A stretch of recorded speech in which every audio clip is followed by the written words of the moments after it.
Hey, Mary Jane Doe. Hey, I got some music by Patrick Patrikios.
Patricios.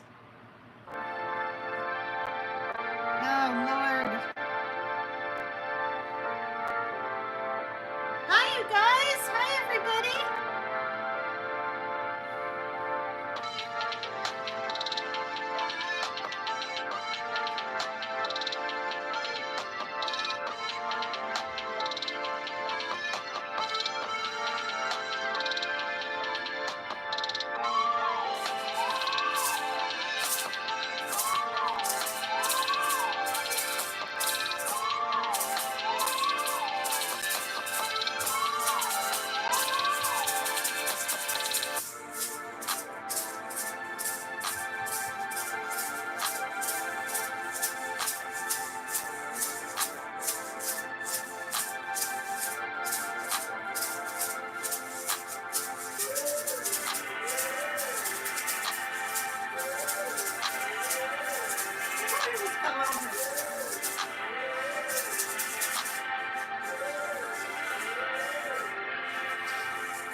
My Zumba sticks. Oops.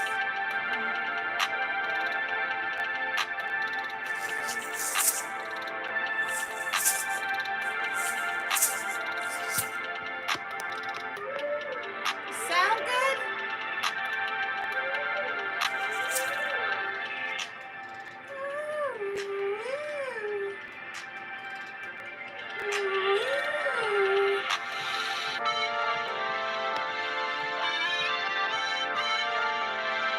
Who cares? Dance. I want Illuminati. Donna McCain, hi. Emissary 426, Freeside, ADHD. Dang it. Oh, Lord. The Kraken again. Wow. Mary Jane Doe, of course. ADHD. Who's new here? Make sure you welcome him. Daniel Berry Sports. Yay, you guys. This is called Neon Nights.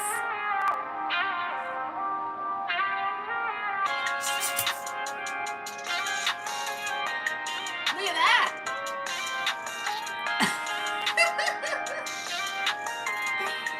That's what the layered bob will do to you.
They're 1 pound each. They can't be any more. You can pull your neck out in Zumba class. This is why I have such huge muscles. This is why my muscles are unbelievably huge, don't you think?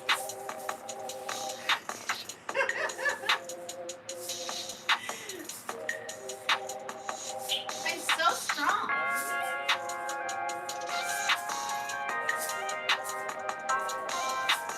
Oh my goodness.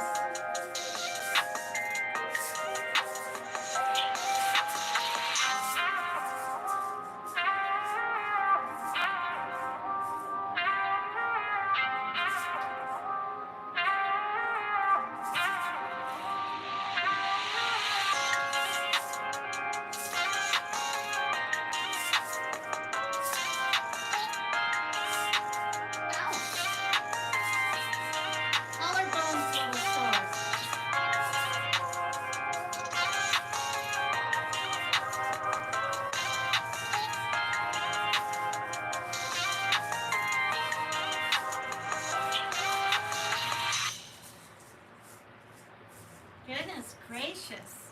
Hope the next song's more upbeat. Okay, this is cruise control.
You think that's easy, you guys? You try it.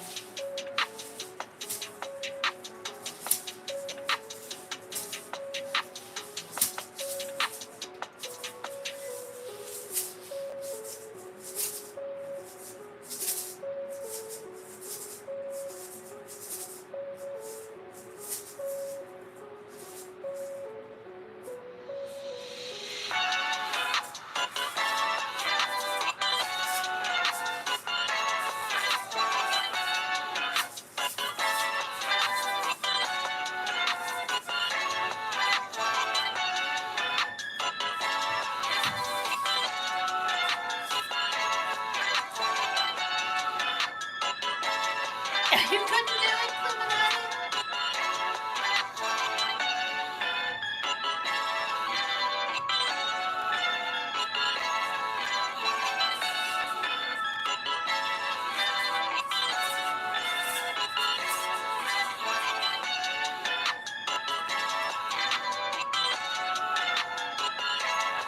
Oh, darn it. How's it go? How's it go, guys? There we go. Except they're up here, aren't they?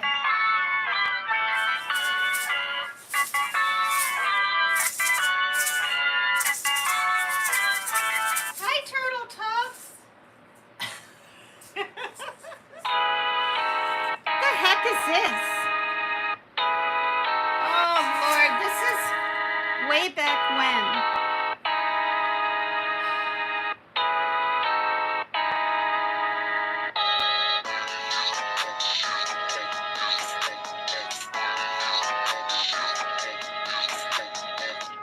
No, I'm not even allowed over there on Dolly's because she doesn't trust me. And actually, she shouldn't.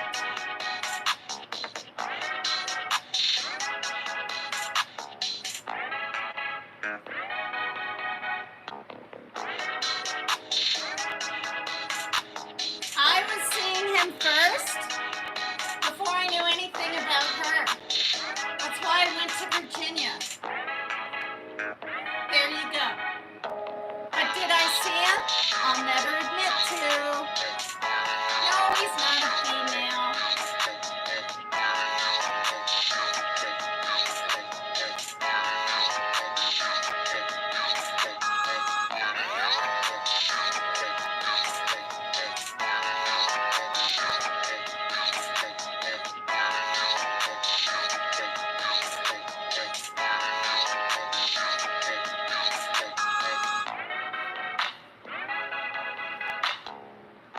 He wanted me to come back. I was even going to come up on panel, but it would have been, in a month or something. Nope.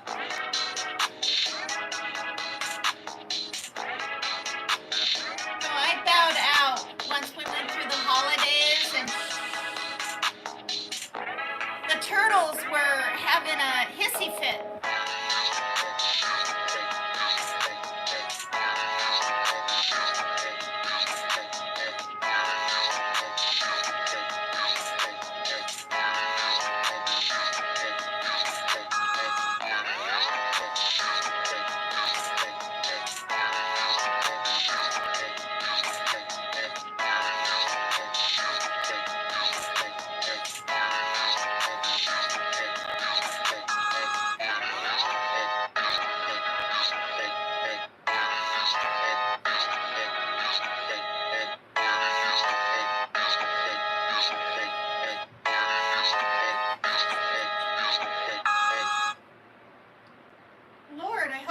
one's better. I want an upbeat one. Oh, please. Oh, come on already.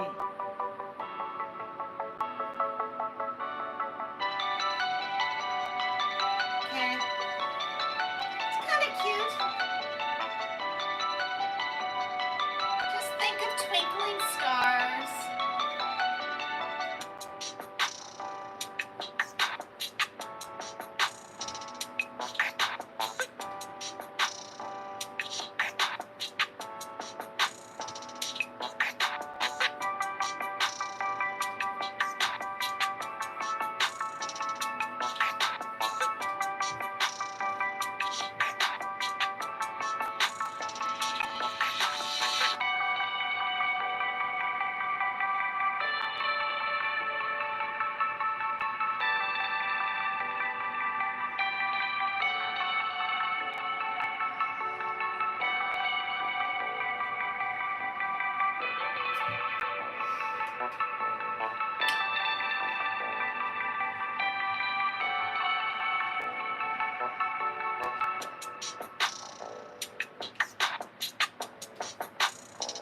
I'm gonna have to play my Spaz card again. This is just a little too...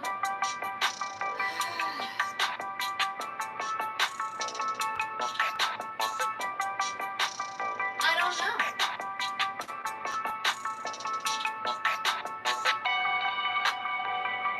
This could be the stuff they played at my senior graduation, high school graduation for all I know. This kind of thing. Hopefully it was more upbeat than this.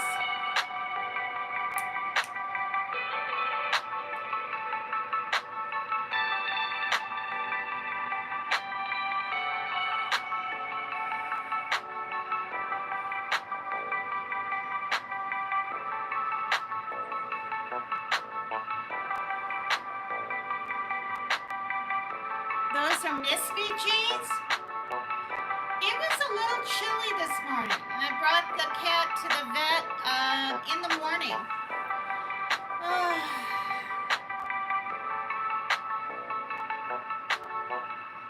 Oh, Lord. Okay, I'm stopping it. That's 1, 2, 3, 4, 5 songs. Patricios is good. He actually does that song, you guys. Okay, I've brought her up before. She's Irish Coffee True Crime, and she is literally from Ireland with her accent.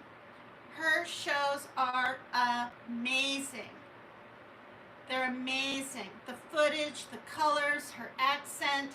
She knows some of the towns where these horrific disappearances and killings happen, and she's got a lot of subs, and it's pretty incredible. And anyway, her first song or whatever, I bet I can find it on here. I can't remember the name though, is by Patricios, because I was playing some of his music and I went, oh my gosh, this is that gorgeous song on her intro. I'm gonna see if I can find it. Shoot, I wish I knew. Let me keep going.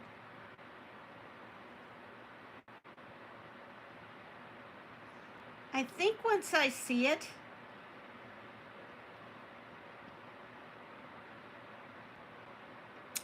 Fiddlesticks. Let me see if it's in the 50s.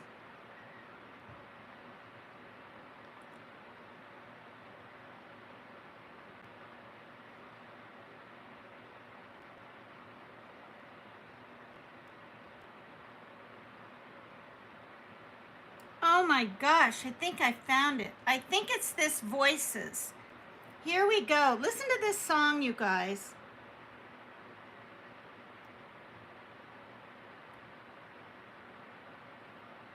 Dang. No, that one. No. This one. Listen to this. Listen to how cool this song is.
Is that gorgeous or what, you guys? I absolutely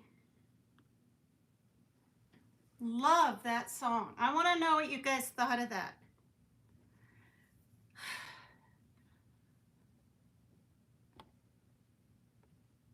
It's called Voices by Patrick Patricios. Oh my God, thank you, Mary Jane Doe. You liked it? Okay, where, see, the comments won't stay up. Oh, glow lights. Oh, you're so funny, Jose Manuel. Thank you. Oh, Wild Angel. Oh, I missed everything today. Didn't I? I sent you a message last night to let you know I was bringing my cat to the vet. And then my daughter went outside and I brought her down a cold tea. And, well, thank you. Well, let me look at that. Okay. Anyway, yeah, what was your live on? Anyway, I thought I possibly was going to have to put the cat down. Like, I'm not even kidding. Why would I spend so much, money on getting him there if I didn't think it wasn't serious? You know what I mean? Okay, so glow lights. Yeah, I have the flicker disco ball thing, but I'm not sure what glow light is. Okay. What? No, is Kitty okay? Yes. And I have some fun little videos to literally show you here in Bellingham, Washington at the Chuckanut Feline Cntr. What happened? So, yeah, we're going to get into it. I'm going to push this back and show you. I'm going to see.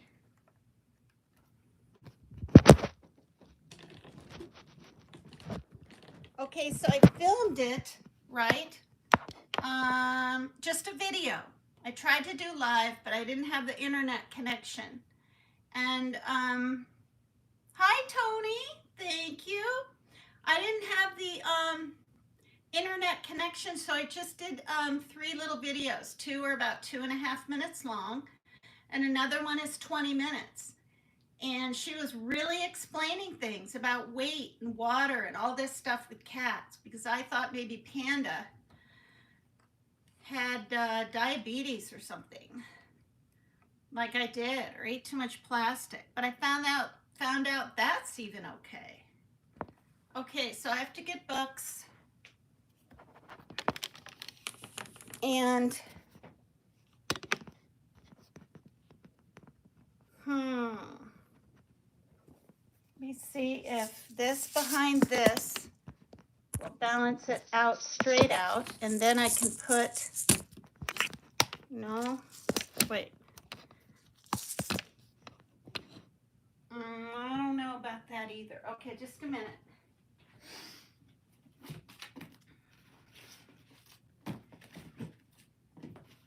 Okay.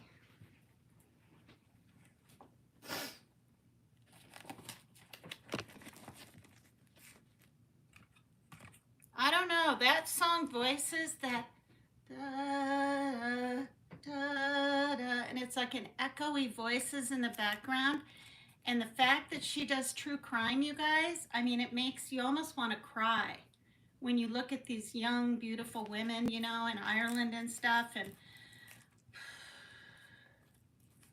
there's so many, yeah. So please sub up to her, or at least check her out. I'm telling you right now, you check her out, you will, I guarantee you, you'll watch at least one program and you'll probably get hooked like me. Well, hi, Summer. Oh, it's Artsy. You changed your name? Way cool. Okay. Thank you for telling me. I never, ever would have known. Hey, you guys. So, I'm going to set this here. There's a little bit of tremoring, but I'm able to lean it on lean it in here, right, and balance it and keep it pretty still. So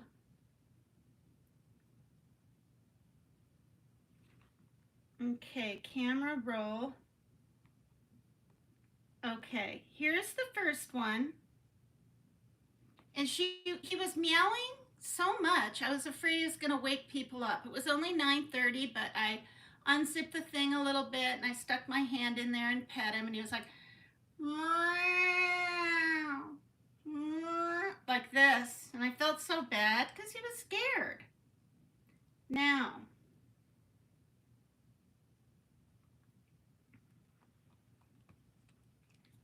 before I start it, okay, there we go, if it doesn't topple over.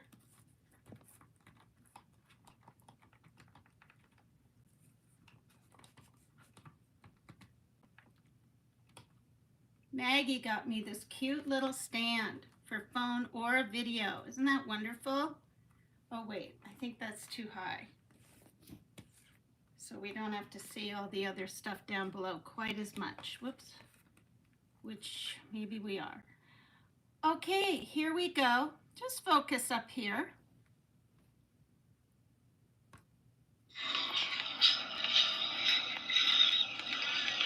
Panda, you're not happy, are you? I'm at the cat clinic, Chuckanut Feline Cntr. Here, hopefully he will not have to be put down today. These are all very cute little cat things. We thought he might have kidney disease. Nice setup they have. Wow, look at that. That's new.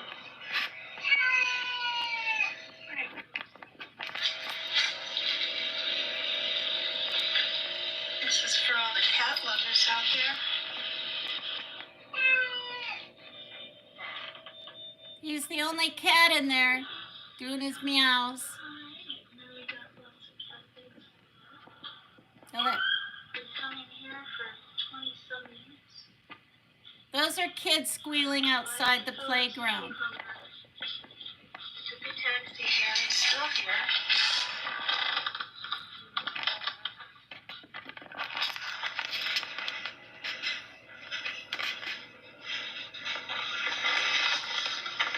You'll be okay, sweetie, okay? Lots of prayers for you. Maybe you're just overweight.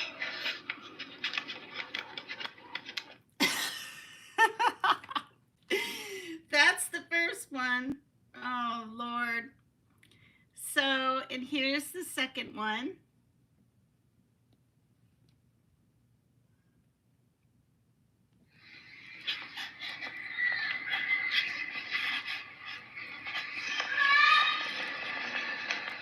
I taped this from the other iPad. The kids are out in the playground playing. Panda, are you hiding down there? Come here, Panda. Panda.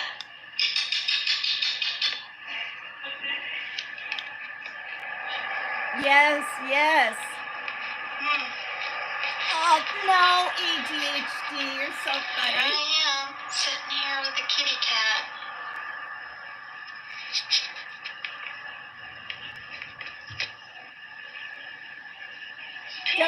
Don't be pissed, ADHD. In the veterinarian place.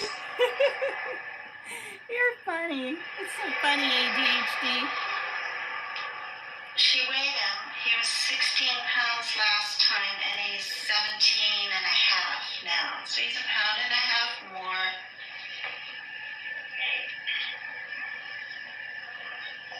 Which is a lot for a cat.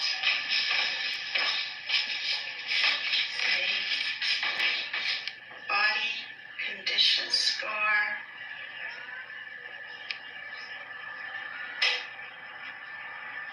You look down at the top of him, from the top. See, he's like a 9 now. His belly is a 9. Ribs not palpable, under a thick layer of fat, waist absent, obvious abdominal distension. Whoops, this is down here. Extensive abdominal fat deposits. I mean, to me. Yeah. Oh dear. They got little niblets to give them. Come here, baby. Don't be scared, Stuart. Don't be scared. Don't be scared. Come here.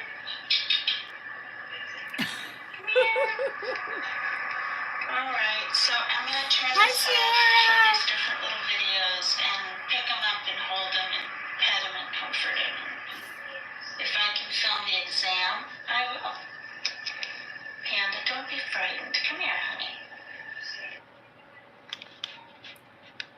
Oh, Lord, you guys. I so wanted to do it live. Now I got 8. I had 14. Now I have 8 on the icebergs.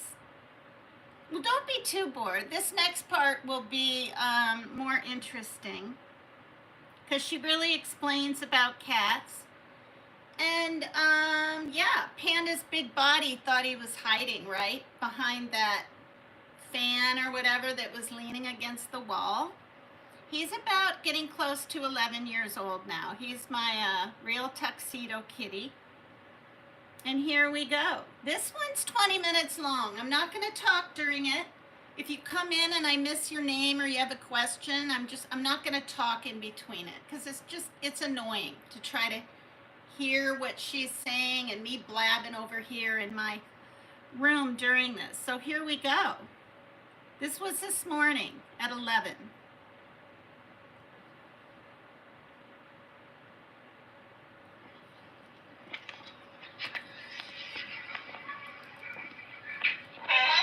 So I'm going to go ahead and have I won't film you. I'm just going to film him.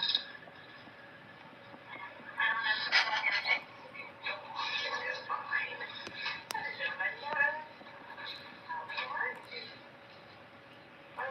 beautiful eyes. Blue green combination. So adorable as a kitten too. Well, how are you not adorable as a kid?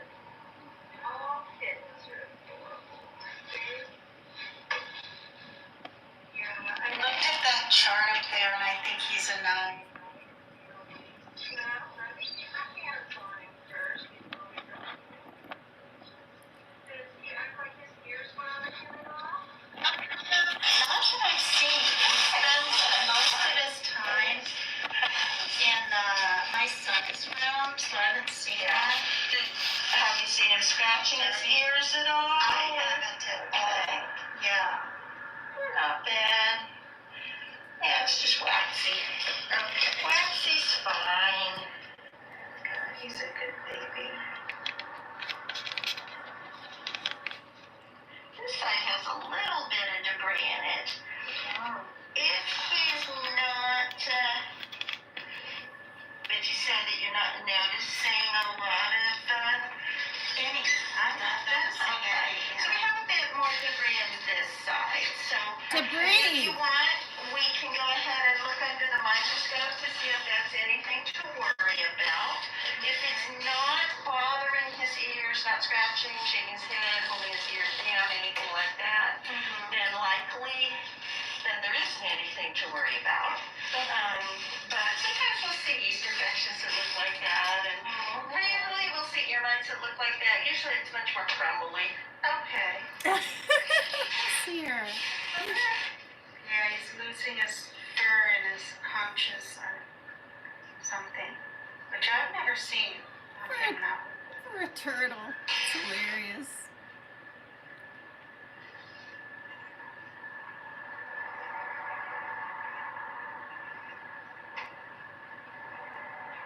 I never had her before as a doctor there, ever.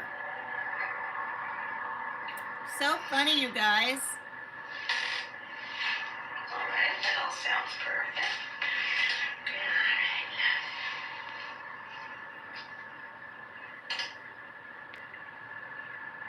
Excellent. All right, now we need you to stand up. You do have a bit of chunky belly here.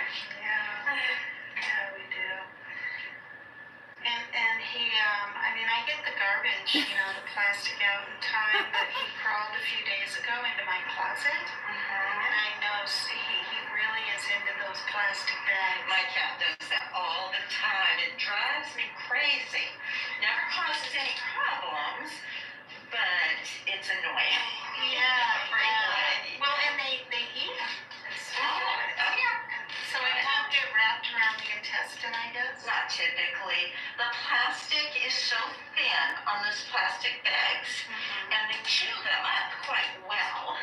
And so typically you're just getting little pieces of plastic.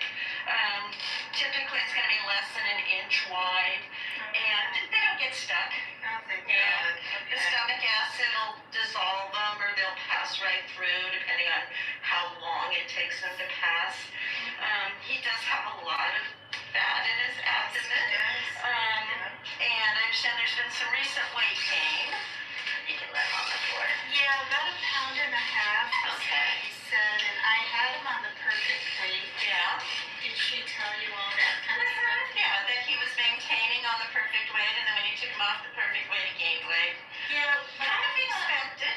But Yeah. I thought he was gonna lose weight being on a diet, but then when I took No, him off perfect it, weight is a weight maintenance. okay. Yeah. She said he needed to lose. Well, if he needed to lose, then he needed to be on a prescription weight loss diet. Because it is not, all diets that are meant specifically for weight loss are prescription diets. Because the bottom line is that the general public makes mistakes on a pretty regular basis, and oftentimes will put an animal on a weight loss diet with either A, when they don't need weight loss, or B, long past the point where weight loss should stop. And so all weight loss diets are prescription diets only. All of the euphemisms regarding weight, such as perfect weight or weight control or yada yada yada, all of those things that address weight control are meant for weight maintenance. So now you can get animals to lose weight on them just by feeding less calories than they need. You can get animals to lose weight on anything by controlling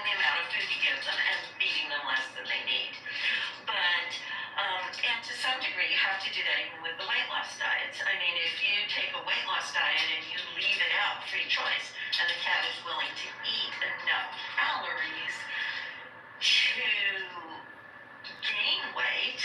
That's a lot of calories on a weight loss, or that's a lot of volume on a weight loss diet. But if you allow that, if you provide that, yeah, you can have a cat that gains weight on weight loss formulas. I did not get this fat on junk food. I got this fat on healthy food. So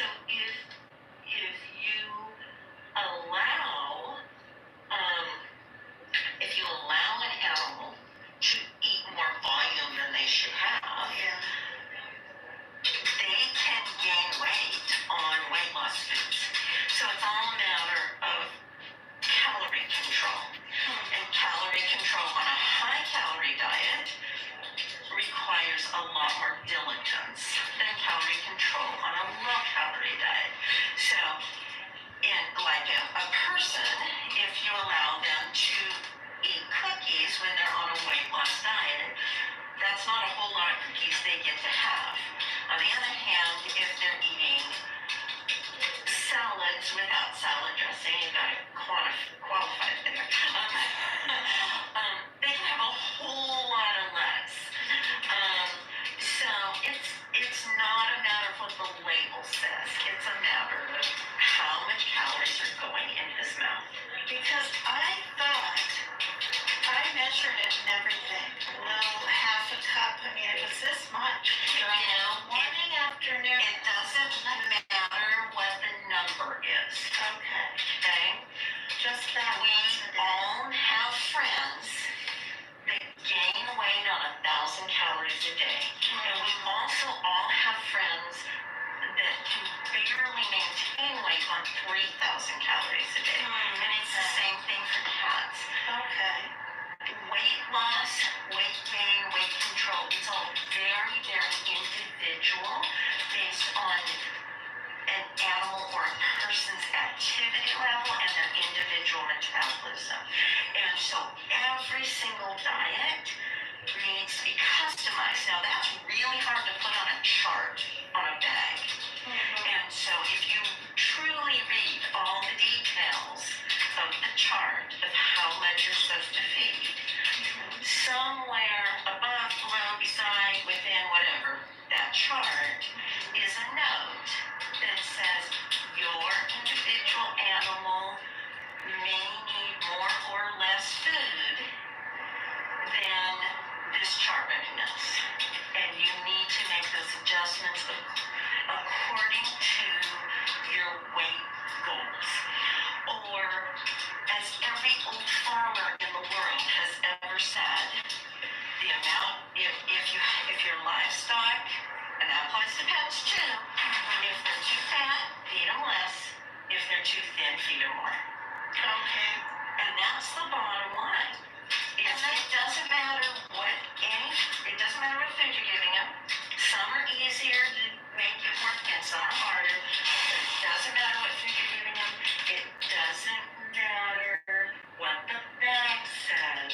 Yeah, I should have known what their body looks like. See, I should have known because the bag said perfect weight, that it would maybe keep him at that. But when I talked to Dr. Noam, is that how you pronounce her name? She said, he's a little overweight. And I said, yeah, only like 1.5 pounds, which I didn't think was a big deal. I wasn't arguing or anything. And she said that's a lot for a cat. It is. So I assumed the cat would lose the weight on the choice that she told me. Now, she did tell me just half a cup of dry a day, not 3 times a day, just once in the morning. And I was shocked he was able to just eat that amount and not meow and ask for more.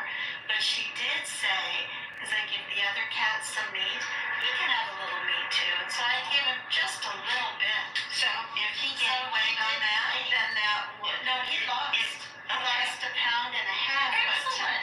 But it took 1.5 months. And I thought, well, this isn't working. That's actually fairly fast. Is it? I would not want a cat to lose weight that fast if possible. No more than 1/4 pound a week, and want this excellent because you always cat's metabolism too hard, and it stresses their liver. And so, yeah. Where is he? He's around. No one's opened a door or window. He's under your chair. There he is. He's under my chair. Okay, well, I still have perfect weight level, and I mean perfect, and I'll just go back to that. Feed him separate. Yeah. You can almost, in a cat that is prone to weight gain. Now, not all cats are. Some cats can handle feeding and maintain excellent body condition. But in cats that are prone to weight gain, you can never leave dry food out and expect them to maintain a normal weight. They all gain weight. And I know you had a question about water volume. All cats that are eating a mostly dry cat food diet will drink a lot of water. Because there's no water in it. There's almost no water in their food. So if you look at moisture content in canned cat food, it is 88% moisture on average. Some are more, some are less, but on average you're looking at 88% moisture in canned cat food. You're looking at 12 to 15% moisture in dry cat food. So literally the opposite. Okay? So if you have a cat that is eating mostly canned food, they're not drinking very much water because it all comes in their food. On the other hand, it's kind of like if the only thing a person eats is soup, they don't need to drink a whole lot of water because they're already getting a lot. On the other hand, if you have a cat that is eating mostly dry food, they need a lot of water. And so you're going to notice that change. So that's not necessarily anything to be concerned about. Okay, that's wonderful because I did, like I told this other lady, we have had to put, because they can get that kidney disease and that diabetes, but that's when they're to the point when they're laying by the water bowl, they can't even drink. Well, we hope to catch it long before that. Now this kitty, so I should still have its blood drawn, I would think. If you feel the amount of water that he's drinking is too much, because I can't really quantify it, I can just, you're concerned about it, and therefore that's something to investigate if you're truly concerned about. Now, the one thing I will tell you is that when diabetes or kidney disease gets to the point that they're drinking excessive amounts of water, they're also losing weight. So while yes, it's true that drinking a lot of water is one of the signs of kidney disease and is one of the signs of diabetes, once they are doing that, they are ill enough that they are typically losing weight also.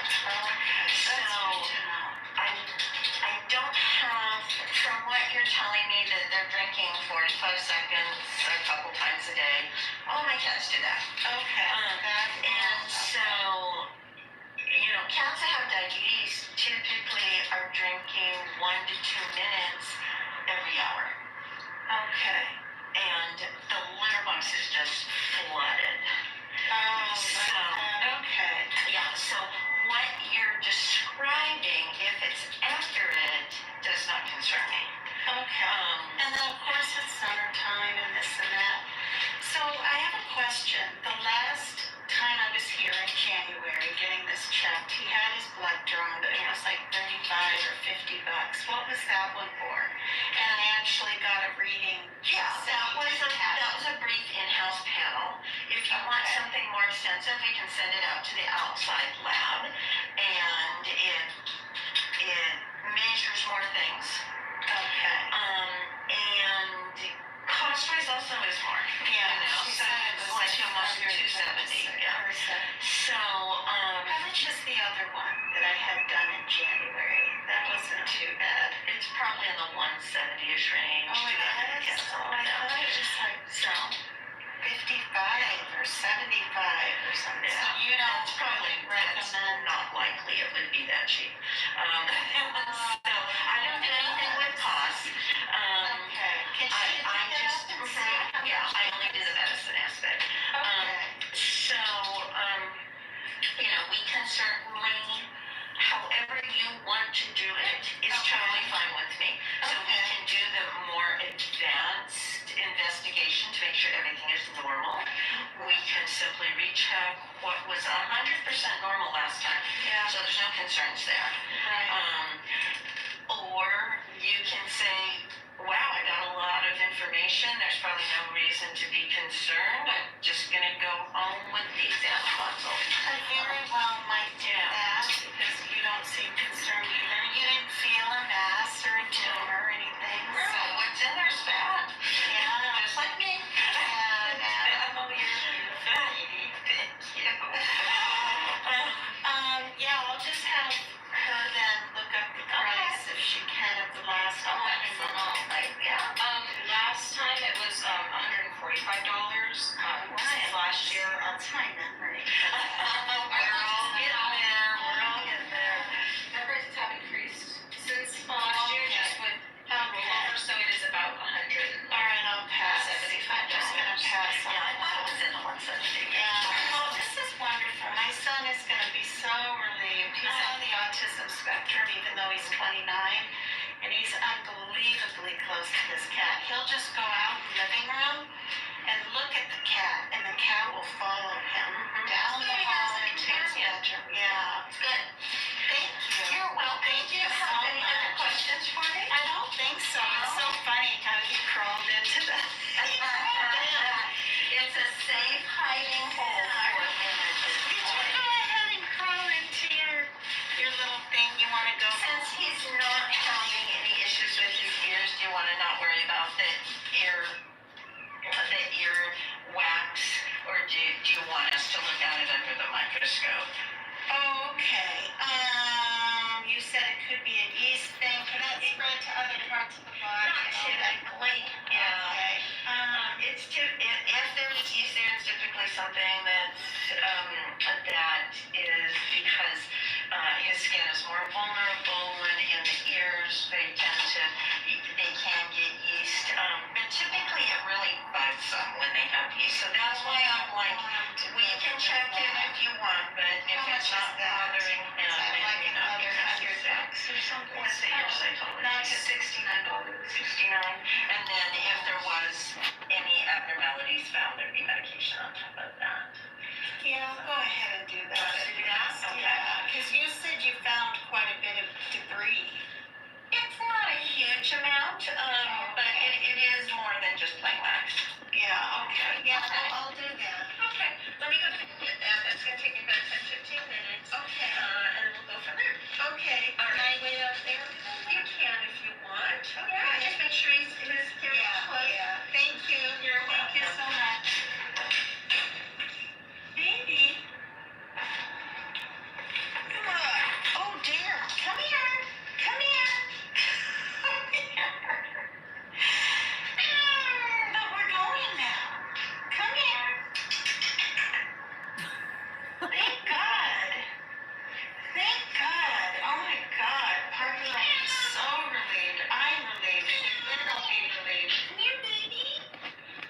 Let's put you in this and go out there.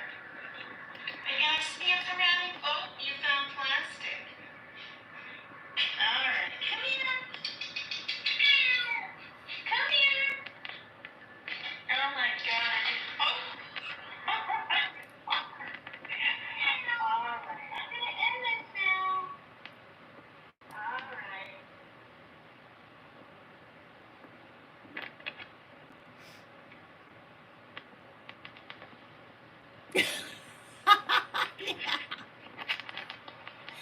Oh my God, I hate my tremors. Okay, wasn't that fun? Wasn't that fun? I thought it was kind of fun. Oh my gosh. So, yeah. Okay, you know me. I film with my little flip phone and things of this nature, and I was like, I had the my iPad, and that was fun for me. Not though for Panda, was it? He totally was PCT LMO. He totally was. Yeah, he was ready to go home, and it's so funny because getting him in it. I mean, he's big. You guys, he feels like a sack of potatoes. I thought he was going to be 20 pounds. There's cats out there that are 30, 40, whatever. And I almost think that's yeah, I mean, not kind of, that's abusive. You can't just, and this is a thing, and this is an honest truth. Until the kittens were born and got a little older, I think 8 or 10 months in and they were done with their kitten chow, even though at 5 or 6 months, I believe, if my memory's right, you can, give them adult food. Animals were eating separately and everything. I had, before he was on his diet, I had Ginger and Panda in the bathroom together side by side every day, month after month, for quite a few months. And the mama kitty and the kittens, oh, lovely. My thing needs to be charged. Eat on a big plate like this because they're used to being around each other, the nursing. Look at me. I'm like the nursing. Nursing on the cat and all this. And she was really sweet. She would step back a little bit, let them eat first, but she was eating some of the kitten chow too because she was so small. When I picked her up, because she got pregnant at like 9, 10 months, she was as light as a feather, you guys. I was kind of concerned. So thank God, actually, when I just left we're talking a big darn bowl, this big tin bowl of dry out, because honestly, it's like, I mean, I have to keep something simple in my life and in a way sacrifice their weight, right? But they don't all run to the bowl all the time. The kittens will take 4 bites, sometimes 8. Their teeth, I don't know, like little pieces are dropping on the ground. The kittens are like a little over a year and a half now. So, I wanted to make sure they were getting enough. But Panda, every time I turn around, he is at the bowl, eating. Oh, gee, yeah. We had Bessie for 18 years. Now, this is a thing. She doesn't know, and like I said, I'd never seen her before. Never met her, never seen her. And, she was really nice. Oh, Izzy? Yeah, I mean, maybe he's not, Mary Jane Doe, that overweight. But apparently even 1 pound is like, okay, they told me it's like 50% of their body weight kind of thing. Just a pound or 2. Now, so if you want to get science diet, perfect weight, it's very light, dry kernels or whatever. My cat liked it. I mean, you probably want to talk to your vet, but for me, it was half a cup, which is only this. And I took my measuring scoop every day, and then because she said the cat could have a little meat, I put a little bit of meat in there for like flavor, just a little. And back then, because I spoiled them in a way, they were having meat every day. And then it's $30 or $20 for a box, and I was like, oh my gosh, they gotta be like all the other cats out there, nibble on this dry. And every 3rd day, I would, break up different cans of Friskies meat that they like. The tuna chicken, the beef salmon. I've splurged and gotten Fancy Feast for them, but that's kind of intense on their stomachs, even though they're over a year old, the kittens, because sometimes they'll throw up, or the ones with all the gravy. they'll lap up the gravy. They'll eat too fast. I mean, they haven't. Well, yeah, they have. For the last 8 months or so, I've had the big bowl out there, and I mean it's big, you guys. It's a huge, and so they can graze, right? That's what it's called, through the evening. Now, how much they're grazing, I don't know. But then they get the meat, right? They're lapping up all the gravy, and then boom, there's like throw up, So I gotta do the paper towels and the cloth and the OxyClean and all that. Or it's a hairball, which I don't mind seeing those. I'd rather see that with some food attached to it even than the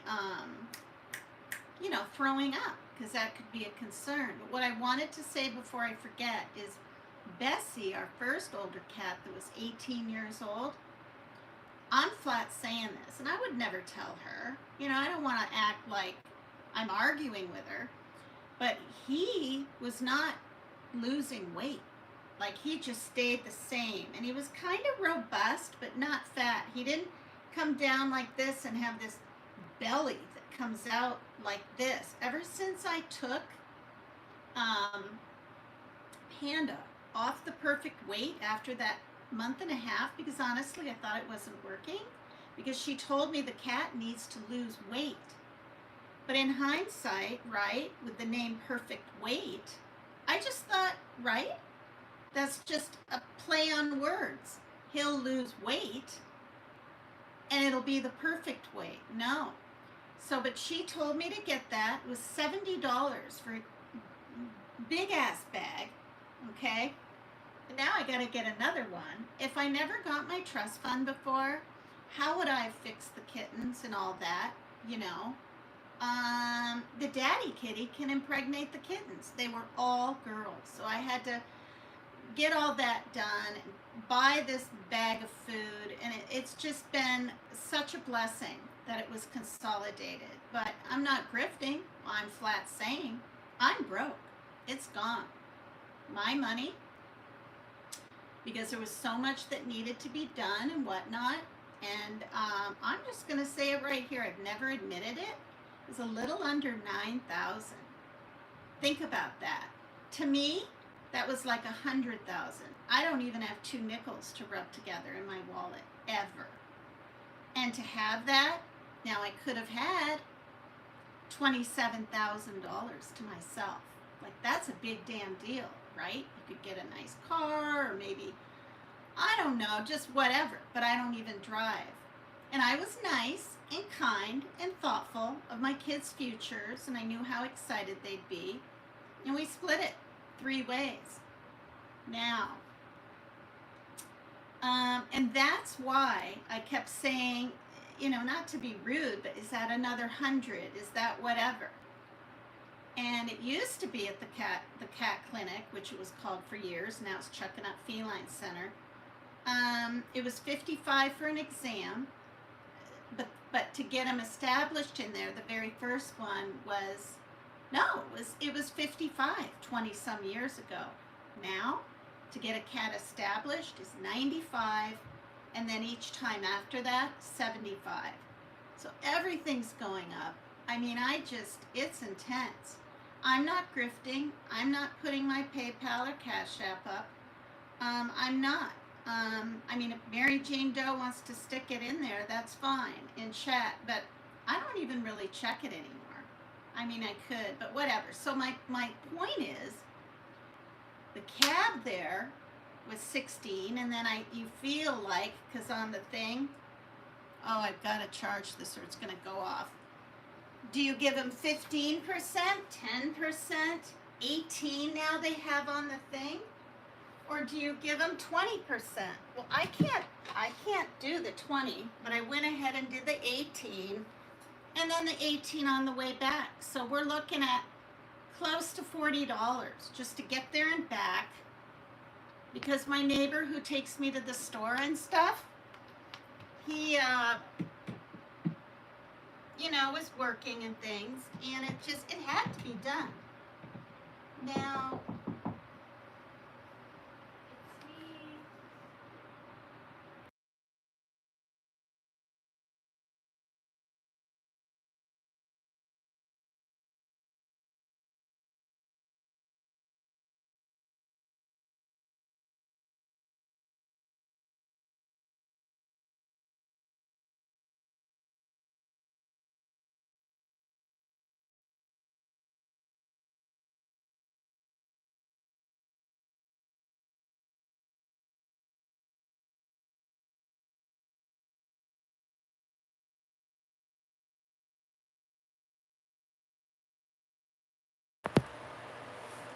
Wow, I have the cord stuck in and it's balancing because to do YouTube Live it has to be upright this way, not the other way. I'm sweating and I've got the fan on me. Okay, so anyway, that was that. The bill was $212 and then they told me it was $176. And I had forgotten, right, that I had to take my card and pay a deposit because I guess so many people cancel. So there's a deposit of $50, and yeah, so they put that towards it, and but the total was $212. So before I went live, the cat's huge, as you can see. I was holding the cat on the floor in Parker's room so he'd be comfortable, and he wiggled his way out here, and then I'm on my back. Parker's laughing, and I don't want him to get out. Then I have to push the door closed. Then I got to call my daughter in, and she, because I have tremors, put 5 drops in each ear. And he tried to run away, and I have to massage it in, right? And he's shaking his head and doing whatever. And I got to do that, and I got to take it out 15 minutes so it's not really, really cold before I apply it. Shake it each time, put it back in the fridge, and I got to do that once a day, thank God. It's not 2 or 3, for 9 more days. 10 days total, because the yeast, it's called manicitis or something, because I asked her. Because, can you imagine having to scratch and itch all the time? And she mentioned debris twice. Now, back to Bessie. Bessie seemed totally fine. Like, he wasn't hiding behind chairs, because they'll do that when they're feeling sick too. The thing about cats, more than dogs, is you can't tell really when they're sick. I mean, if they're constipated, and do you know what I mean, dealing with things like that, which we dealt with one cat. Yeah. I mean, it's a lot, you guys. This cat, I had to get this green solution. This was Smokey, and this was about 12 years ago. Oh, that's funny, Mary Jane Doe. And it was stuck in his bottom. So I had to put gloves on and lay him in the bathtub. I kid you not, it's like 15 years ago. And press, like I was some veterinarian, and push his stool out. It was that intense. And this is after he's on this green medicine for constipation. He was homeless too, skin and bones, eyes huge, and shows up on the 3rd floor out here, probably because he smelled the other kitties. He is the one that I put a box out there. It was wintertime, it was February, and he slept in that box all night, and I coaxed him in the house. Turns out he was so small and skinny, I took him to the vet. He was, and back then I just had like 2 other cats. I had Bessie and Shaylin's dad's cat, Tito, okay? And he was 4 years old, and he could tell, right, by the teeth, but he was just, I'm telling you, you guys, he was all gray and so thin and kind of bony, and it was winter time, and I coaxed him in with food, and I pushed the door shut, and I had to keep the other 2 cats, in a room, and I kept him in my room a few days. He didn't even bite me when I reached under the bed or scratch me. But anyway, it turns out that cat had given birth to kittens twice, the veterinarian said. So because of that, because if that happens too much to them, they can get uterine issues. And Smokey one night was early evening, laying on my bed, and it was a boy. It was a girl. Her eyes were sort of rolling back into her head a little bit. And luckily I walked in when I did, and I screamed, and I had to take her to the vet and this and that, the emergency thing. And it turned out she had a uterine infection, and she was dying right there. So I saved her life, but we ended up having her for 4 years, so she lived 8 years. She's the one when she had blood coming out because of this, not pouring out, but a couple of drops in the hallway. I was like, oh my gosh, it's time. The medicine isn't working. I'm trying to squeeze stools out in the bathtub. I mean, really, they were rock hard. It was the kind of thing where, okay, I'm PCT is extreme, so I'm going to be extreme. That's her little cat hole. You could see the stool sitting there. So I just pressed on the side. She didn't even meow, and it came out. Like, I'm not kidding. And it was bizarre. I've never been through that with cats before. But that, so back to Bessie. So Bessie was laying like this by the water bowl one day, and I was just sick. Brought him in. They said he had kidney disease. He wasn't all skinny, wasn't losing weight. He was eating and stuff. But all he was doing that was different was excess water. Okay, now I've watched my other kitties drink for like 15 seconds, right, or 20, and walk away. He's been doing this long because I count in my mind to get an idea. 45 seconds. Think how long that is in a row. 30 and another 15. Lapping up, lapping up. So seriously, I was 80% sure I was going to have to put Bessie down, and they were going to tell me he had kidney disease or diabetes. But no, it turned out to be a great day. She was really nice. I had a coffee out of that, whatever it was. Not, I almost said Kruger. What the heck is that called, where you put the thing in? Oh my God. Anyway, the coffee thing. And I sat there and waited for my cab. And another older lady came in, and she had a really pretty purple carrier. Carrick, see? And I complimented her on her carrier. And then I told her I kind of overheard, you know, because the cat sounded like it was almost a kitten. It was this faint little, like that kind of thing. And we had talked. So I said, I overheard that she's got to take thyroid medicine. And she said, yeah, I had to come get some more. And I said, how did you know she had a thyroid issue? And she said because she would eat, she's small, she would eat and eat and eat and meow for more. It was never full. And yeah, she had a thyroid issue. Isn't that something? So kitties can have thyroid issues young. Now, I didn't say, is it a year old? Is it 4 months old? I didn't ask. I didn't even see it. Apparently, the kitty, was a tabby.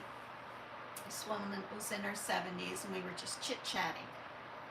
And I said, does she have to be on that for the rest of her life? And she goes, yeah. And then that lady had another cat and an older kitty. And I said, oh, do they like each other? You know, I mean, do they get along? And she said, most of the time. And we both kind of chuckled. But, you know, I learned something. I've never been through a thyroid thing with cats. Now, for those of you, there's probably someone that's heard of acinogranuloma complex. Acinogranuloma complex. That's what Tux had. The one that we found in the dry grass. Oh my gosh, was this 10 years ago? My son was living with his dad, so it was more than 10, probably 12 years ago. I went over on my bike to get his laundry, and a big backpack on my back and bags hanging from my handlebars. And as I'm going over there, this little girl, I've told this story before, but it's been years. She was about 7 at the Boys and Girls Club. She was way far away from the building, I mean, you can walk or ride a bike and go around this area. I wouldn't want my daughter to be that far away. But anyway, she goes, hey, and instead of, she goes, there's a kitty over there and it's dying. Like that. Dying. That's what she said. And I could have, been in a hurry and trying to do whatever because I'm on my way across town on my bicycle. And, she's a little girl, and I stopped. And I said, where? And she pointed again, and there was this cat. Okay, it was thin, and it was dying. She was right. It was laying in this dried grass over by this basketball hoop. And it was, I think it was September. It was fall. And I'm telling you the truth. It looked like it was just waiting to die. Like it resolved itself. It wouldn't eat again. But it wasn't asleep. It was laying there. So I knew I had one chance to get that cat. I knew it would jump up, run off. I'd be all bummed out that I couldn't rescue it. I mean, this is the thing. Okay, and at this point, let's see. Smokey had passed from the constipation problem, and I've just always had a lot of cats. I can't leave a cat to die. I can't. Now, I know people are probably thinking, oh, you should have brought it to the Humane Society and this and that. No. They euthanize, I was told, by a lady that runs a Humane Society. They euthanize 70 cats a day at times. I'm not kidding you guys. Look it up. Now, I know there's no-kill shelters. Okay, we have that here too. But if they're not approachable, yeah, they go down. And if they're really scared and they're in the cage and they're hissing, they go down. Unless it's a no-kill shelter and they're brought there. Okay, so anyway, yeah, I was just sick. Okay, so I remember creeping up to it and just stopping, kind of looking. I mean, this is how sick it was, okay? And I'm not embellishing this story or anything. I don't embellish my stories. I don't have to. I'm telling the truth in everything I say on here because I know it's going out there. I got closer. My bike was back. I didn't want to startle the cat. That cat, I had to go down a little bit of a ravine even. And I remember getting close. Didn't know if I'd get scratched or bit or whatever. And I got this close. The cat was here. I got this close. This is a thing. He knew he was dying. And I grabbed him like that. Now, when I took a step back, he tried to wiggle out. So I acted like I was putting him down. I've never been told to do this. It was just innately in my brain. So I touched his paws down like I was going to release him, but I didn't. And I picked him back up. And I did this all the way down the alleyway, leaving my bike and the clothes there. And I did this all the way. Probably take 4 steps and act like I'm... So the cat was confused. So I get to Joe's, my ex, and I have this cat. And I told him the situation, and he got a laundry basket. I knew I was saving the cat, but he didn't know, right, the cat? We put him under the laundry basket and put a piece of wood of some sort that Joe had there at this apartment. Then the cat stayed there, good half hour. I said, Joe, do not let him out. We'll never find him in your apartment, this and that. And I rode those clothes home, and I had a new carrier with a red zipper. It was cloth, okay? And I went all the way back across town, about a mile. And I got that cat. I don't know how I got it in. It was pretty pretty compliant. It's almost like it knew something was happening better than curling up and waiting to die. I kid you not. Now the cat was so skinny that I saw a lot of sort of, there wasn't much hair on it, but I didn't think it had a loss of hair from not eating. I thought it was just like this cat. I kid you not. The cat was so thin, and of course I didn't know how old it was, but it wasn't a kitten. I knew it was a cat at least a year old. Its tail had a bent in it and all this. It's hanging from my bike, and it's not moving scary like this. I held it too, but it's moving a little. Kitty's meowing, and I got him home. Got him to the vet. They said he was 2 years old because of the teeth. They could tell. And they think it possibly got hit by a car because the end of his long tail was, the bone was broke in it, right? Now, also, his head was a little bit like this.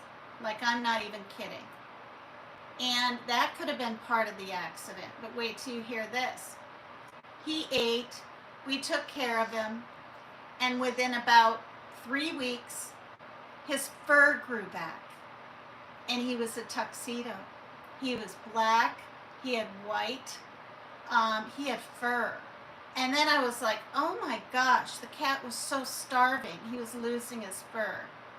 So his teeth were pretty bad and rotten from just trying to eat a rat or something. And I had to get his teeth fixed, not all of them. I think he had like 1 or 2 pulled and this kind of thing because it was hurting. Got that done. And his head, through the months, literally went all the way up like this. I mean, it took months, but he wasn't like this when he was looking at you. Isn't that something? He had the greenest eyes. I have pictures of him. We named him Green Bean. Okay? He was that thin. And then when he got his hair back and puffed up, and not puffed up, but you know, got healthier, we named him Tux. Isn't that a story? And we had that cat for a long time. I didn't have to put him down, and I bawled my eyes out until last year. Yeah. He ended up having kidney disease. Yeah. So he had kidney disease too. Anyway, it was, I get a little choked up thinking about it because I'm talking about it with you guys and it's bringing back memories. And I'm pretty sure it was last August. It was 1 year ago. Anyway, yeah. And I never thought when they're euthanized I could handle it, be there. But I think it's important to just have your hand on them, right? And for those of you that have never been through it, I'm telling you right now, if they're sick, don't hang on to them just so you can have them because they're suffering. Cats, pretty silently. And never gets easier because you have certain feelings and experiences with your different animals, but they simply shave them down there, right? So they can inject them with something to relax them before they shave them. They don't just shave, okay? They inject them to make them feel really relaxed, and then they shave. Actually, they're asleep. Yeah, they're asleep. And then they bring them to you, and you pet them and talk to them, and they know you're there. And they inject them with the stuff. And their eyes are open like this. And then eventually they close. Sometimes they stay open. That happened to my guinea pigs, a couple of them, and a couple of my cats. And they're looking at you, and their heart just stops.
Okay, I didn't let myself just bawl on here. In all honesty, crying is healthy and cleansing, and we all know.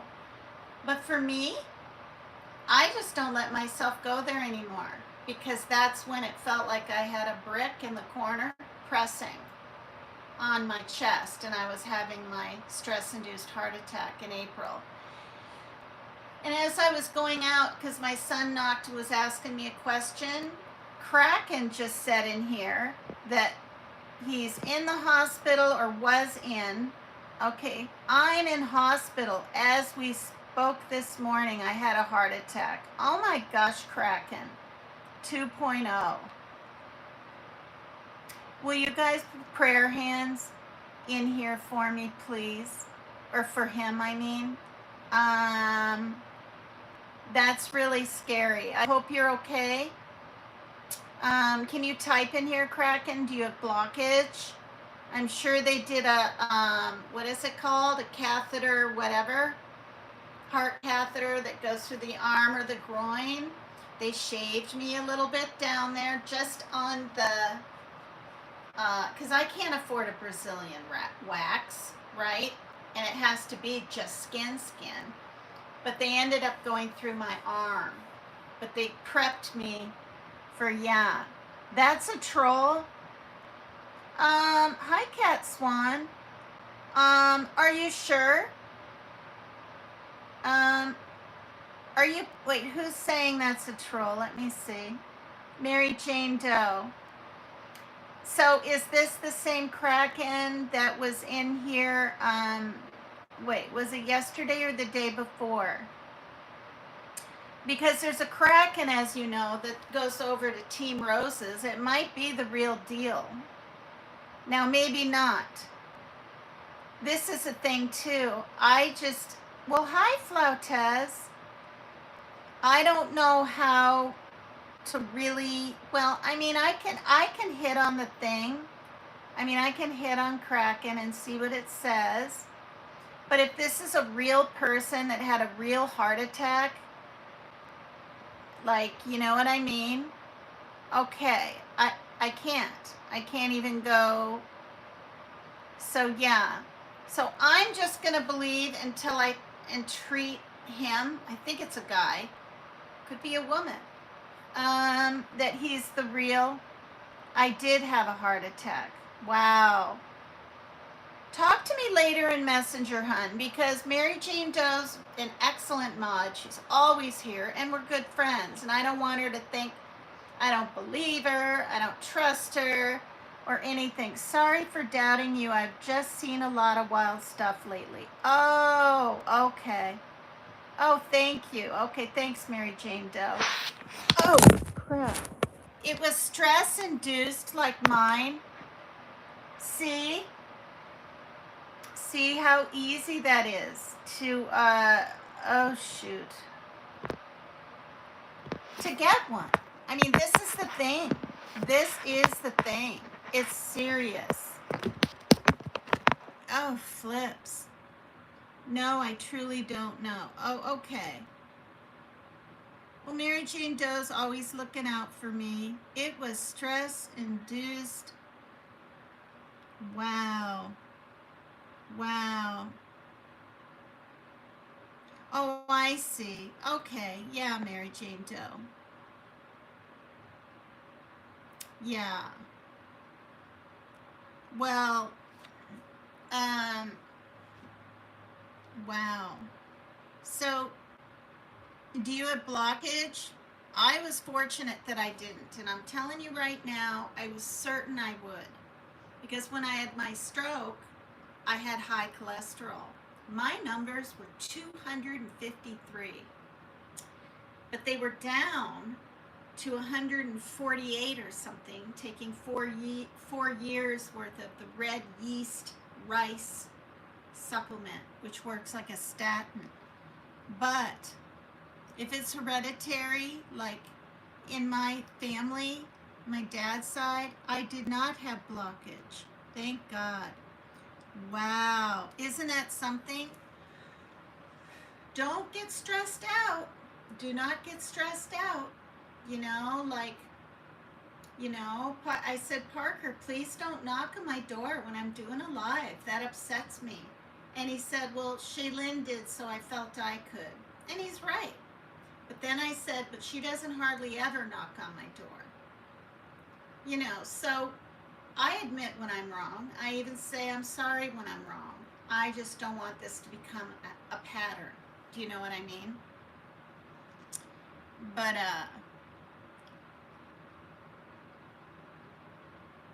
yeah, that's wonderful. Wow. Okay, so did you go in this morning? Because hopefully they'll let you go home in a day or two. I was in there for 2 days.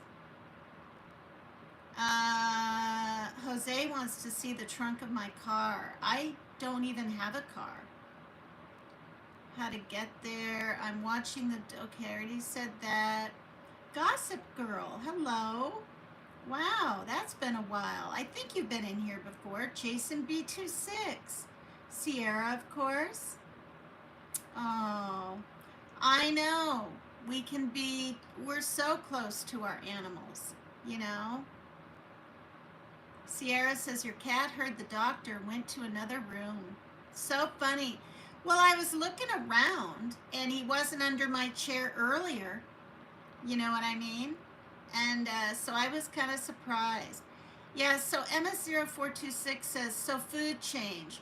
Yeah, right when I got home, before I even let Panda out of the carrier, I picked up the big bowl of dry, put it, in the frying pan thing, put the lid over the top, and then measured out his food.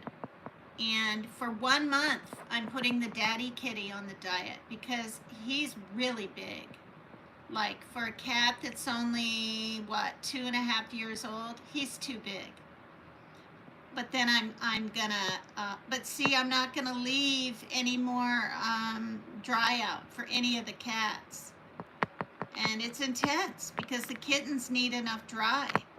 So when I feed the kittens now and the mama, I have to put Panda and the daddy kitty in the bedroom and shut the door with Parker.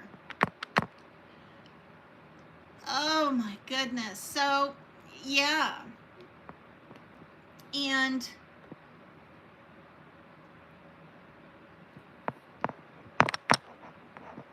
okay, what's happening here? I can disclose who, but MJD knows the woman. That's horrible. I've known so many stories, CPS ruining people's lives, even worse things too. Oh, Kraken. A woman has been after my family for weeks. She called CPS to try and get my child taken away from me, and I was just so stressed and anxious. Oh my goodness gracious. That's horrible. I've known so many stories, CPS ruining people's lives, even worse things too, says Mary Jane Doe. I can disclose who, but MJD knows the woman. Gee. As far as I know, I haven't heard anything about it. MJD, it was someone who is after a lot of people, specifically Lizzo. Oh, goodness. Yeah, thanks for not for bringing up names because, I mean, I'm friends with her again, and I apologized for the things that I had said on my live, and, since her birthday, I mean, I don't, I'm not going to ask to ever go up on her panel or anything like that. But, to be civil / friends is nice. Okay, I will be leaving YouTube soon, more than likely, says the Kraken. My children mean the world to me. I'm trying not to get stressed. Gee. Yeah, I mean, boy. Yeah, do what you need to do. I've taken a 3-month break on here. Hi, Sandra Ernest. Yeah. Flautez is from Brazil, you guys. Welcome her. She's been here a few times before. She's a nice supporter. And guess what? I'm not going to talk any true crime tonight. Tomorrow I am. Okay? It's a horrific thing. Horrific. That happened to a little 5-year-old girl by her father and the bitch stepmother. What a bitch. And he's such a creep. He's just, they need to throw away the key on this one. So I'm going to cover that tomorrow. And I showed, videos on the kitty's experience and mine there. I had never met that woman before. That doctor, not intern, what am I trying to say? Because I asked if she was a cat doctor like Miss Gnome, and they said no, she's I don't know what. I can't remember, but she is just as good or something. I don't know what the deal is. And so, but she was really helpful, and I hope you guys learned a lot too. I don't know who you are at the Kraken.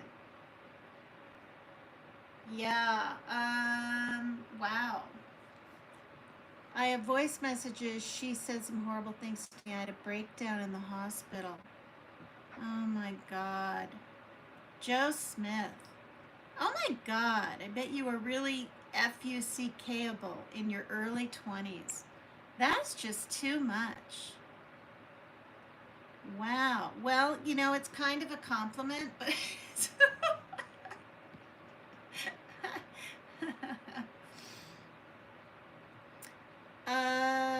I just don't get like freaked out by things men say. Like I never have. The cyberbullying in the past that I went through. I mean, yeah, that was pretty traumatic.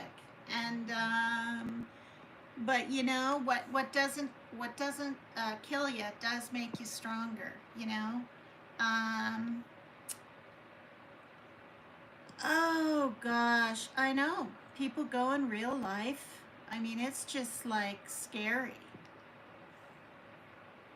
So yeah, Sierra, I saw a lot of your comments and your laugh emojis. I don't know if you're still in here. I appreciate that. I appreciate you.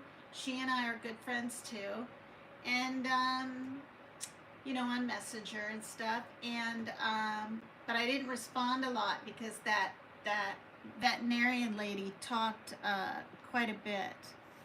And I got a chuckle out of it. Oh my gosh.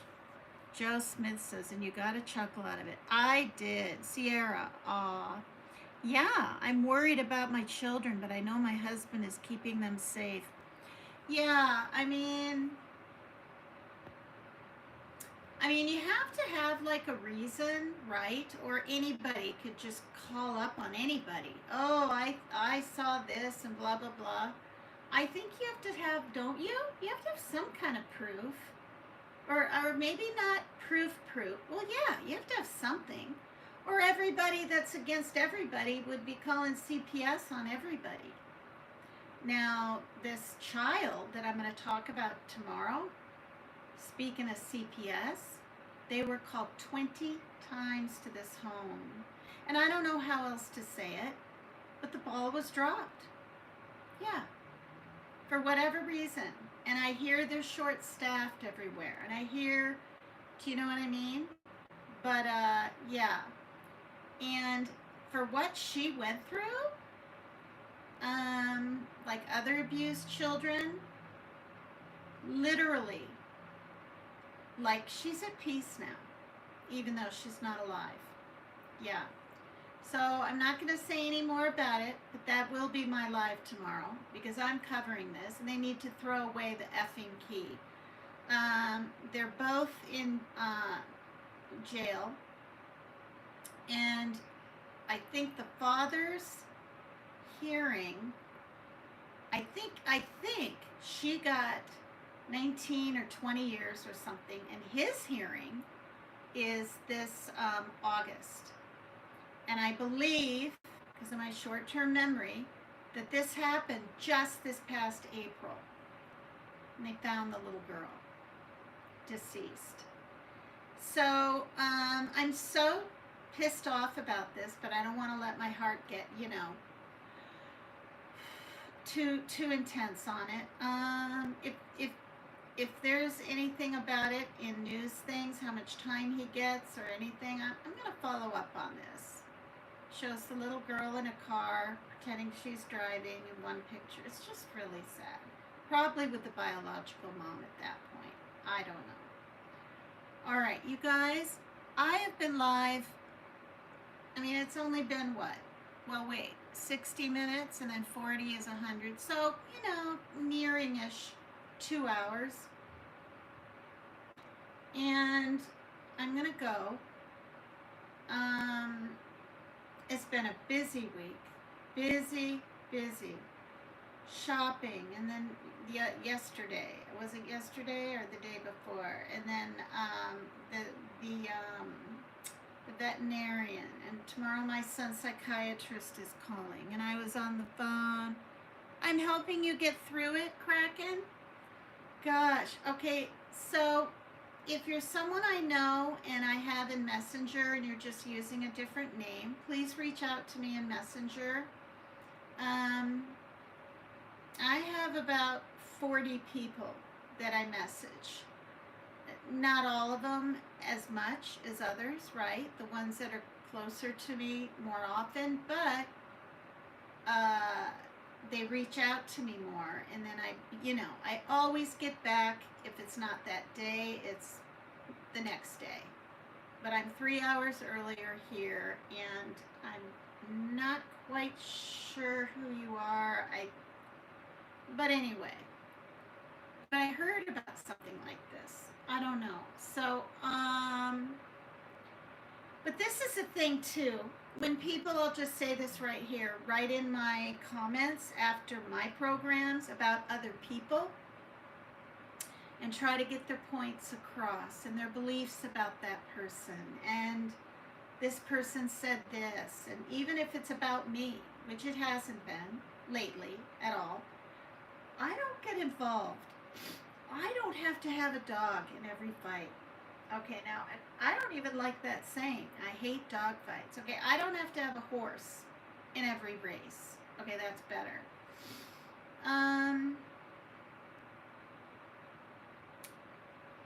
For one, I don't need to, but for two, I just can't.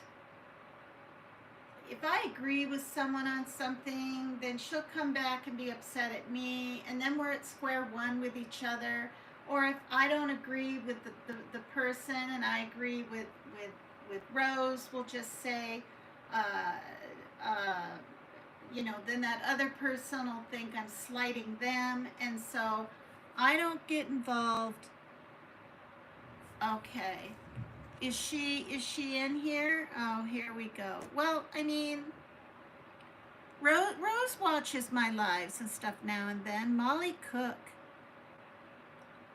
Lizzo, you deserved it for coming to my channel. Leave me alone. You got lucky next time. Let's hope the luck fails.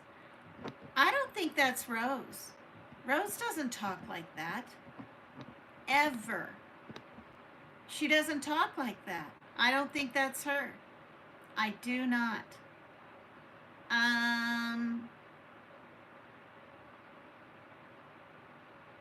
Yeah. She doesn't say luck fails and all this, okay? I don't think that's her. Yeah. So that's her fake account. Well, I know you think that, but Kraken, I don't have any proof. Do you know what I mean? I mean, I don't, MS0426 says what I say. Good grief. Or fiddlesticks.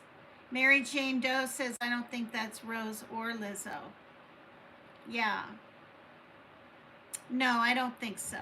I don't think Kraken's Lizzo. And I don't believe that Molly Cook is Rose. I do not believe it. And actually, yeah. When Rose says to me over and over again, that's not me, I'm not in your chat doing this, I believe her. Now, You have to understand that she and I used to message every day, big, long things, not just hi and this and that. She taught me a lot. We were really close. We have a lot in common. And she was up on panel with me on Dolly Vision, and I know how she talks and her flair and her New York. She's from New York, you know, her the way she talks. Okay, see, Tina, you defend Lizzo and you don't ever defend me. Well, I don't know who you are, Molly Cook. Mary Jane Delusional is defending Lizzo. Is this Mission? See, and that's the other thing. I don't believe Mission's coming in here. Yeah. Hi, Max Smith. I don't believe Mission comes in here under other names. He used to come in just as Mission. He doesn't anymore. It's been months. I took off 3 whole months because I needed it whenever that was last year, June, July, and August. And then one other time for this last time 2.5 months. But yeah, and I've heard that Mission is quite sick. I don't think he's going to want to come in here as someone else's names. I am the fake Max. The real Max Smith is busy. Well, you have a wrench, so are you just being coy there, or what's the deal? Like, you guys are like totally confusing me. Mission has real life things going on. He doesn't want to be bothered. Yeah. Mission is focusing on his mental health because Rose is doing this to him, says Kraken. Yeah, if it's anybody, it's Rapper. Okay? The very first live I did on here, the very first one, 2 years ago. At the end of August, it'll be 2 years. Rapper was in trolling and doing kind of odd things, and I didn't know what the heck was going on. So before it gets too out of hand and people's feelings get hurt even more, okay, there's 11 on the icebergs. Smell and Nicolina, you are being so disgenuine. Okay, so disgenuine, I'm not trying to critique, but it's disingenuine. Rose would know that. She doesn't make mistakes when she's, do you know what I mean? And smell. So that's Mel. She doesn't call Mel smell. I don't think she's ever done that. I mean, I appreciated that you were there for me through all that kind of weirdness back then near the end, you know? But you put some plants into bigger pots earlier. Nice. Okay. Oh, J pajamas. Oh, that's what you called, yeah. Okay, so, you know, prayers to that poor woman that was shot and killed in Chesapeake. I saw a little bit of Jimmy's live because when it came in, it was earlier here, but I had to get to bed and, you know, be ready to take a cab and all that with the cat. So apparently people heard her screaming first. How scary. How scary to know that you're probably going to die. Like, I just, you know. And the cops. I guess one was shot in the hand and one in the back. So, and Dolly Vision / Jimmy is doing fantastic. He's up to 74,000. And I actually predicted, because everyone else wants to predict things about cases. Well, I predicted a month ago that by the new year or before, he will have his 100,000 plaque. And it's looking that way. Okay, so people are needing to delete things, and I don't even know it was there. But I'm going to go. I watch back all my lives. I always have, but I really need to when on one of them for 12 minutes, like a week ago, for some reason I didn't have my mute button on and there was no sound. And I was playing music, so yeah. So I hope you feel better, Kraken. And yeah, I mean, I think some people are trying to, if it's rapper, and I have nothing against him, but he really likes to play on here, and he's got a lot of troll accounts. What was I gonna say? Oh, I think they're trying to, you know, upset Rose and get her over here and all that, and I hope she's not even in here this time because it'll just upset her, and we don't need all that. Okay, good. I haven't seen her yet in here, so she's well, you know, she might have some fake accounts, and she admitted to some. It starts with the letter T, but she doesn't use them very much. I don't think she uses them as much as people think anymore. But anyway, the little kitty of the older lady I was talking to that had the purple carrier at the vet, she's like, well, we're gonna go home now, Tina. I said, is your kitty's name Tina? She goes, yes. I said, what'd I say? I didn't say I had a channel. I said, I'm on YouTube as Tina. And she thought that was funny. So, what a day. Thanks everyone for being here. Please hit the like for me. It helps the algorithms. It helps my channel. I've gotten some more subs lately, and I'm so grateful. And thank you to the ones on the icebergs. Every 2 weeks I change it up from where I think people are watching from. Well, you know, yeah, the kitty was so cute. Okay. Thanks everyone, and yeah, please sub up to Dolly Vision, you guys. And what else? Oh, and Sierra.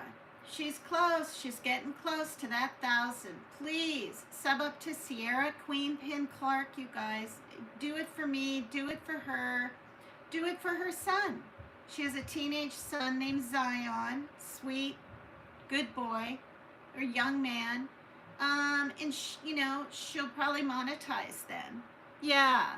And she works hard. Like, she puts videos out there often. She has really good TikToks. You know, just sub up to both of us, and then just, if you're not interested, don't watch us. Just sub up. All right, love you. PCT is extreme. Thank you, Mary Jane Doe. I don't think I need the disclaimer in here because I just showed a video and talked. No, I'm not monetized because, first of all, I tried for the longest time to paste the URL, and I know how to paste, but it wasn't working on my iPad. And that's where you have to sign up, and then you have to do a thing called AdSense. So I really looked into it. I was kind of excited.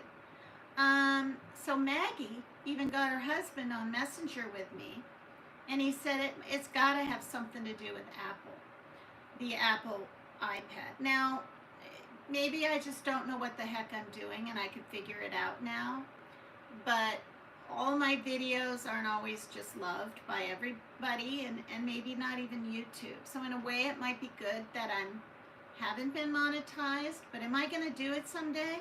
I really might. I really might. So thank you for that, Max Smith. But no, I'm not. I have a Cash App and a PayPal if Mary Jane Doe wants to stick it in the chat. But I'm not grifting, and because I've asked for litter, you know, for having cats and then kittens that were unexpected. I've been called a grifter and stuff, and I'm the farthest from that. I can tell you that right now. I got lots of gifts and all kinds of things. I never asked for anything from many different people. Yeah. So, even from around the world, when I was over at Dolly Visions and I was co-host, you know, turtle this, turtle that. Oh my gosh, it was wonderful and fun. But I don't do the wish list and all that. Now, will I do it like for Christmas? I might. I actually might this time, now that my mom is passed and used to help me a little bit with Christmas and things like that.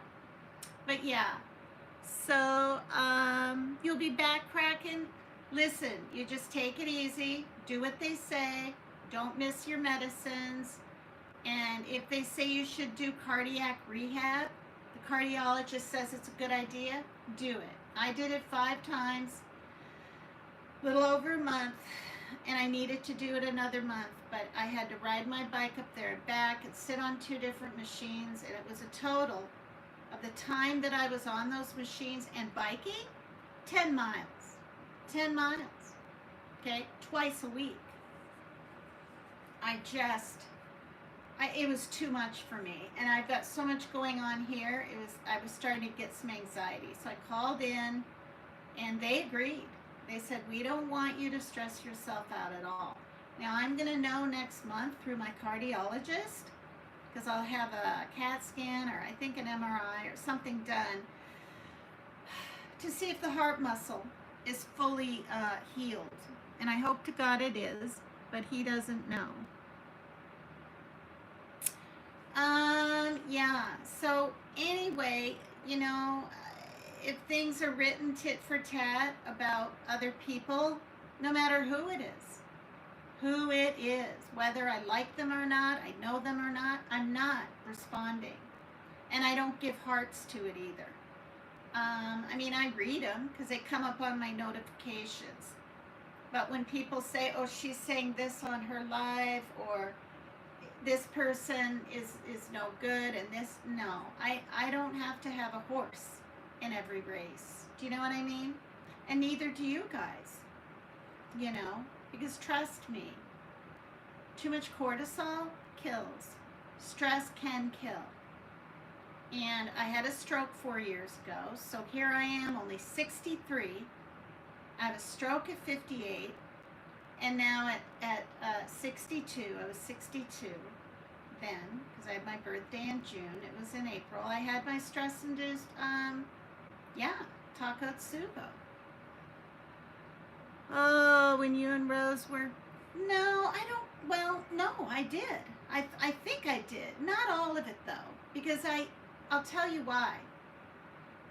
I said just as many intense / nasty things that she did, and it's all out there because I want people to see, maybe, while my channel's newish, just 2 years, and it's growing, how I've evolved and how you don't have to freak out at the cyberbullying, and you have a choice at the end of it to like make amends or walk away.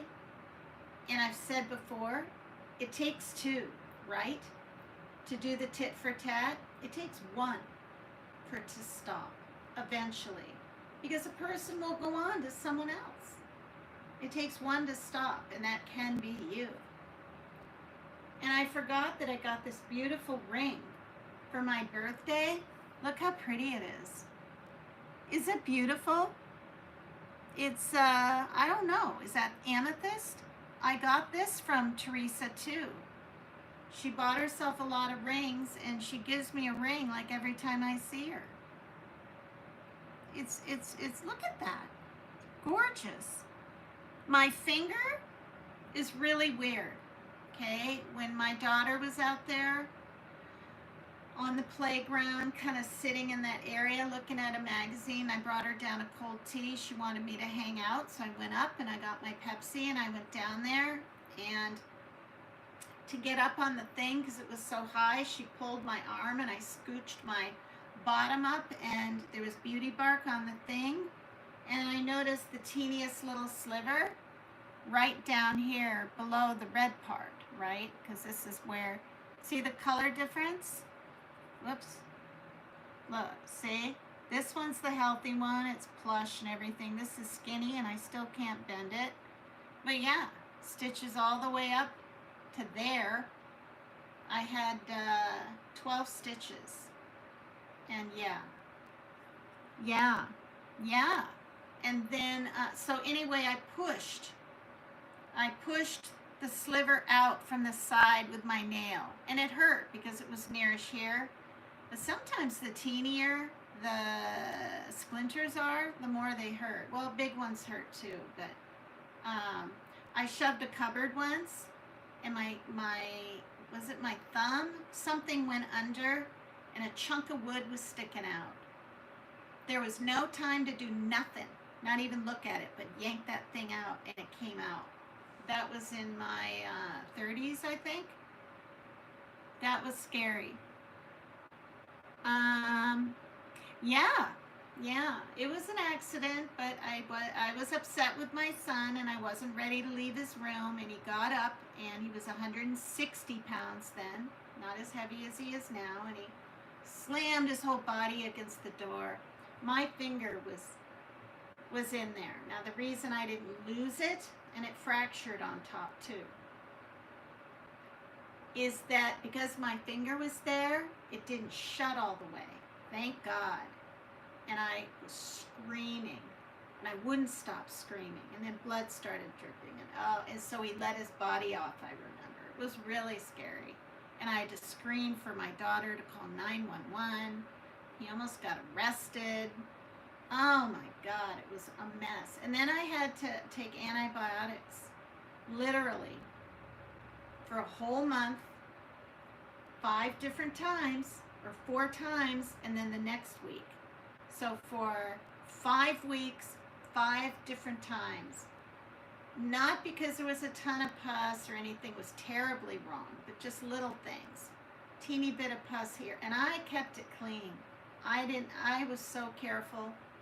It was so painful, you guys. I was crying at the finger doctor's place. And one time I had to call 911 because the blood was hardened on the thing that went over the thick Band-Aids, and I couldn't get it off to clean it, and they didn't even know what to do, and I'm crying, and they got out their scissors, and they weren't sterile, so they poured alcohol on them, because, you know, they didn't know what to do, and because it was actually firemen that came. Firemen and ambulance come at the same time, but it was only firemen actually that night. Isn't that odd? But anyway, they cut it off really slowly and carefully.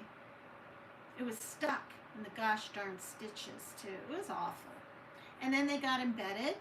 They're supposed to come out at 10 days. No, they were in, I believe it was 14 days, and that made a difference. And that hurt like hell. I screamed so loud. I could have been in a horror movie. I was grabbing the table with this hand, and I had to just lay there and just scream it out. And there was a little girl on the other side of the partition at the hospital. There were all these cloth curtain things, and I said, I know I'm going to be screaming. Maybe that child shouldn't be in here. No, she'll be okay.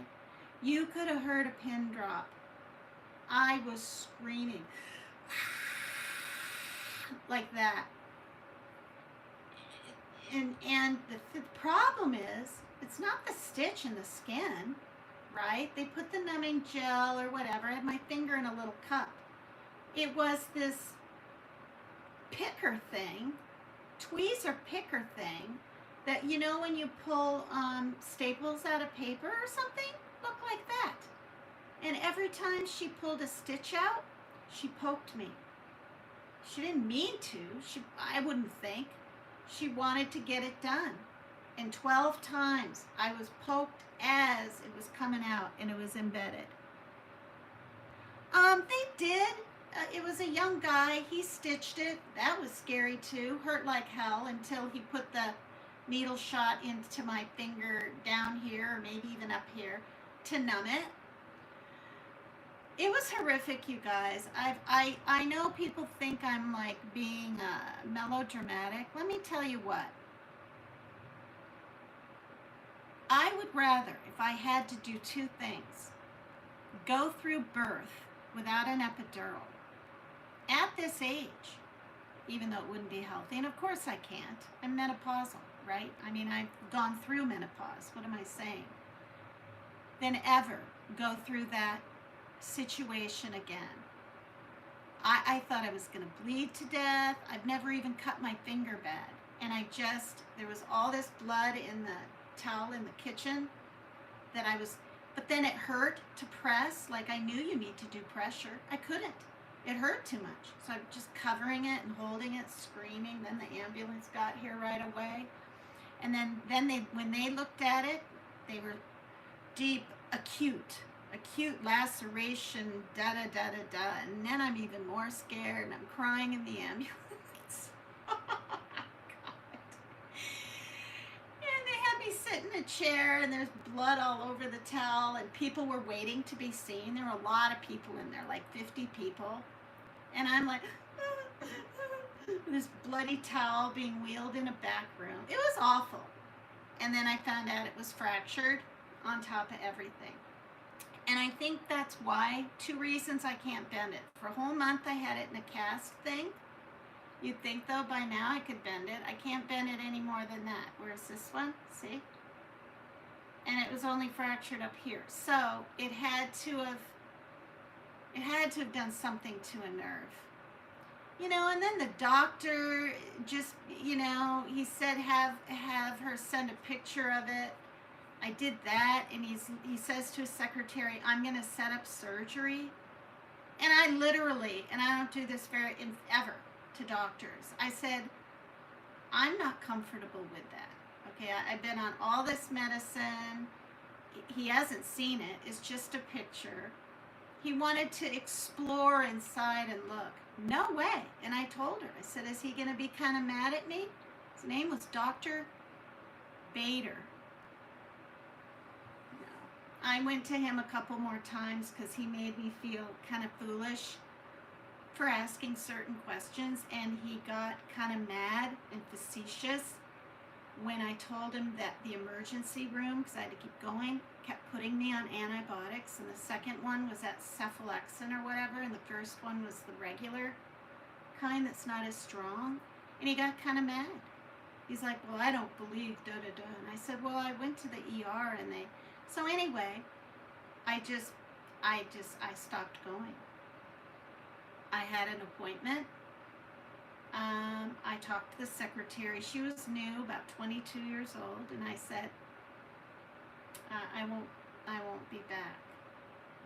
And she understood. So yeah, so I'm stuck with this finger, but you know, it's whatever. So if you notice in my videos when I'm dancing, talking, anything, it's always up. It's always straight. It's just this kind of thing. You'll notice, but that's the way it is. I've gotten it stuck in the cupboard drawer a couple of times. Not stuck, but not slam, but far enough to where it hurt, and I was almost crying. And when I leave here, lock my door, whatever, I have to point my finger down when I walk out so it doesn't bump it. It easily can bump things. I have an erect finger, yes. Very erect. At least something is, right, Sierra, in my life? Okay, you have a boyfriend, so you're... All right, I'm really going to go now. And Seinfeld material. I know. It's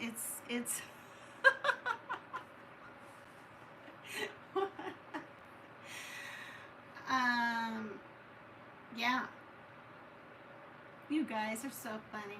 All right, thanks for being here. Levin on the icebergs, and I'll see you tomorrow. Love you guys. I could do my outro song, but honestly, I'm like sweating bullets. Maybe I shouldn't say that. Probably get in trouble. On the internet, it's just an expression. It might be a South Dakota Midwest expression. I don't know. But I have the fan going and I can't feel it. And if I dance, I'm going to get too hot. So, prayers to everybody that needs them. Kraken and everyone else out there. Mission. I mean, there's a lot more people than that. I just can't think of who on earth it is. Families here and there. People are still starving in Gaza. Netanyahu, or what is his name? Netanyahu, or whatever it is. Okay, he's a son of a bitch. I don't know what else to say, okay? He's rich, living in his damn mansion somewhere, right, with his blonde wife. Well, he keeps slaughtering people in Gaza. Now, apparently he wants to take over, right? Gaza. And so it's no more. It's just sickening. 183,000 children, not even adults, have died. Okay? And I know Gaza not kind of, but they started it last October or whatever it was, or the October before that, was it? Well, anyway, when they swooped down on those things, okay? But those were the bad people. That's not families trying to live there in Gaza. I mean, oh, Lord, Kraken. Yeah. And then Putin pulled up naked photos. I mean, they were naked. Okay? Sign up to Keith Edwards. The guy is so funny and so good and so quick-witted. He's young. He's very good-looking. He has a boyfriend, whatever, or he used to, or whatever. But, because he said it on his live, he has these quick 20-minute videos and whatnot of all kinds of things. And Putin is the one that put him out there. Now, I think we should be leaving Melania alone, but it has to do with an Epstein thing, okay? And I didn't realize that Trump met her that young, okay? Pretty darn young. But it's quite interesting, and I believe that's his name, Keith Edwards. I subscribed to him just the other day. Another show that's hilarious for all the women especially, it's called I've Had It. Go to YouTube and type in I've Had It YouTube or podcast. It's a YouTube channel thing. Those women are from Oklahoma, both of them, right? Deep South. And they mock the shazoo out of Trump. I'm not into any kind of conspiracy stuff. I never have been. Life is hard enough. I can't be wondering like what's real and what isn't anymore. You know what I mean? So check them out. I've Had It. They're so good. Here, I'm gonna, I can't show any of their live, I don't think. But they're hilarious. I know what I'll do. I'll show their different ideas, and but I won't play their videos. And then I really am gonna go. Okay?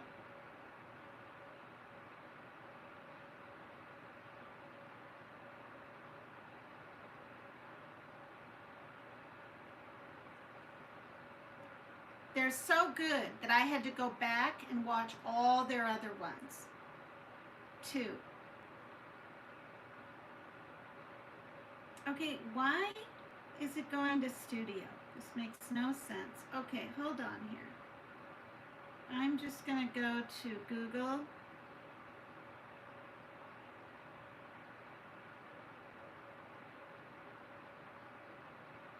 I was supposed to be done a while ago, and here I am, still on here. Okay, I'm going to type in YouTube. Shoot, I didn't even spell it right. YouTube. I've Had It. These women aren't afraid to swear now and then or anything. It's flippin' hilarious. They're really funny. I showed my daughter. Now, if you're for Trump, you're not going to want to watch it.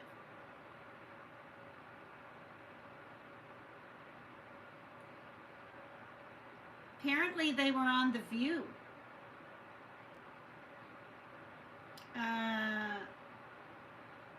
Podcast uploads from I've Had It, YouTube. Well, I don't want to get in any trouble. Take your ass to Cracker Barrel. That's one of them.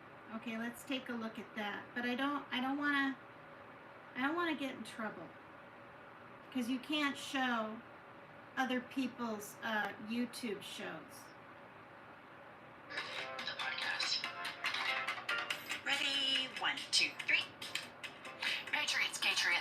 treants, black treants, brown treants. Welcome to America's top DEI podcast. Pumps, what have you had it with? Okay, what I've had it with, and I know I've talked about this before, but I hate it when you're driving on the highway and somebody is driving slow in the fast lane. Because it's not only annoying, but because you're just treading water. You can't get behind the slow person because the fast person won't move, vice versa. So you're just... So they start their show off, right, with I've had it with something, and then they go in and they do their whatever. And they're hilarious. They're so good, you guys. Sierra's laughing. I've had it. Please sub up to them. Check them out. Meet the hilarious stars behind the hit podcast, I've Had It.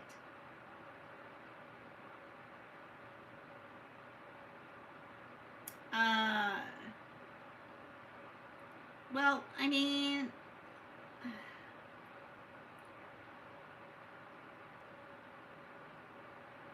okay, I probably just showed too darn much.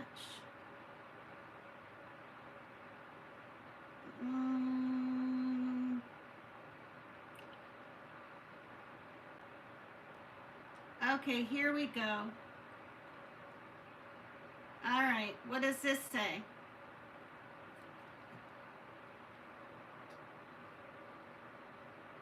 No dick energy. They're raunchy. They can be very raunchy. Face plant.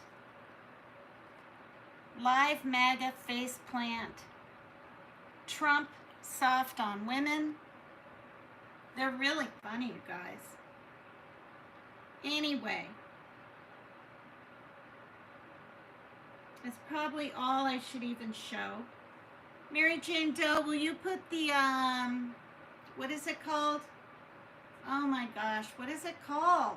The 1976 whatever thing? The heck is it called? Oh, disclaimer. In the chat. Okay. Okay, this is on NBC 10 Boston, and it's YouTube, and I don't think I'll get in trouble, and it's only 5 minutes and 19 seconds. Oh, copyright disclaimer. Thank you so much. Okay, now, I'm going to play this. I don't know if they'll be funny, but here's one. Who's that effing nerd down below? I mean, they can get kind of raunchy, but I'm telling you what, they're really funny.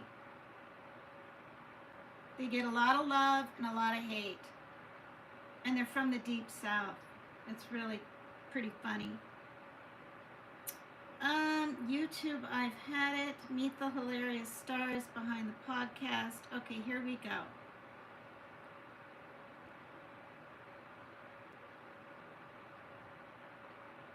If you've ever found yourself sick of something or just over it, you know now you're not alone. That's right.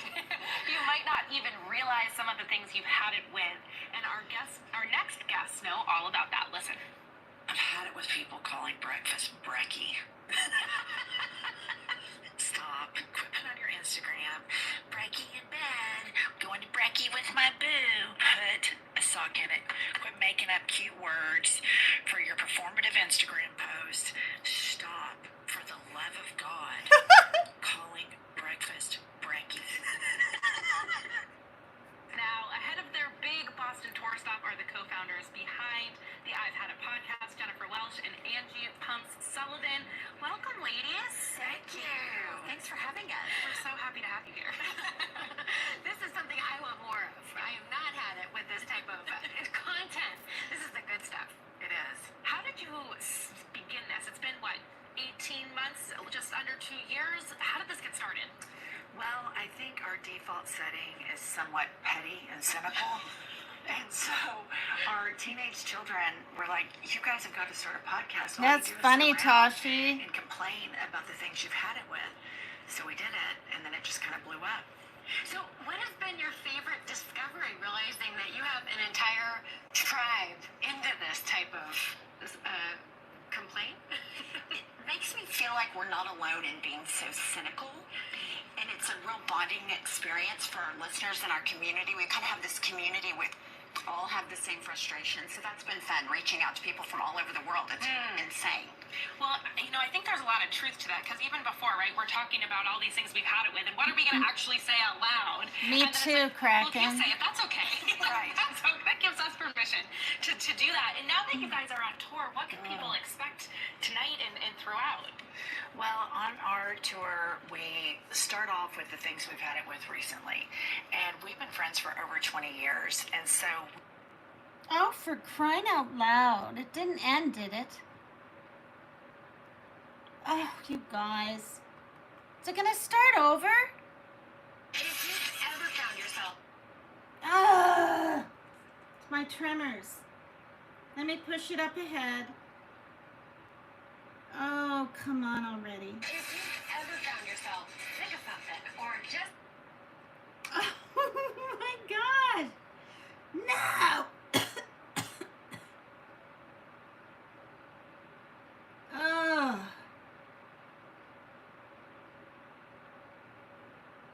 See this? Oh, okay. Here we go. No, I don't want that.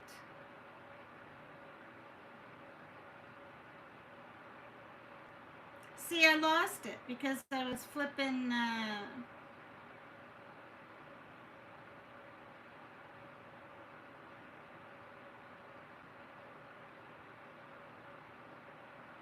Oh, thank God I found it.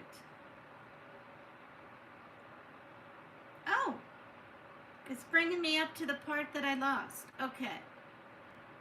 If you've ever found No, yourself I guess sick not. of something or just. This is something I want more of. I have not had it with this type of content. This is the good stuff. It is. How did you begin this? It's been, what, 18 months, just under 2 years? How did this get started? Well, I think our default setting is somewhat petty and cynical.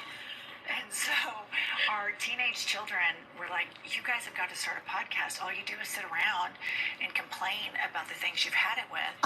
So we did it, and then it just kind of blew up. So what has been your favorite discovery, realizing that you have an entire tribe into this type of complaint? It makes me feel like we're not alone in being so cynical. And it's a real bonding experience for our listeners and our community. We kind of have this community with all have the same frustration. So that's been fun, reaching out to people from all over the world. It's insane. Well, I think there's a lot of truth to that, because even before, right, we're talking about all these things we've had it with, and what are we going to actually say out loud? And then it's like, well, if you say it, that's okay. Right. That gives us permission to do that. And now that you guys are on tour, what can people expect tonight and throughout? Well, on our tour, we start off with the things we've had it with recently. And we've been friends for over 20 years. And so we have a long, sordid history of incompetence that led us to this moment in our lives to where we can be self-deprecating and laugh and find it very meditative. So we tell some old stories back when we weren't as pulled together as we are now here in Boston in front of you. And so it's really fun show. We talk about all of our grievances and take a trip down memory lane. It's a lot of fun. Do your kids just shake their hands and say, Mom, I told you so? Good thing you listened to us? Our kids are kind of like, my son goes to Syracuse University, and he'll see me on like his TikTok or on his friend's TikTok, and he's like, I cannot believe this. This is wild. This is so weird. Like, my classmates listen to your podcast. Do they know it's you? Do they know it's his mom? Some do. Some have cracked the case, but he tries to keep it on the DL. Yeah. So you guys have been friends for over 20 years. How did you meet, and how did you grow together into this? Well, it's funny. I hired her. She's a decorator, and I hired her to do my house.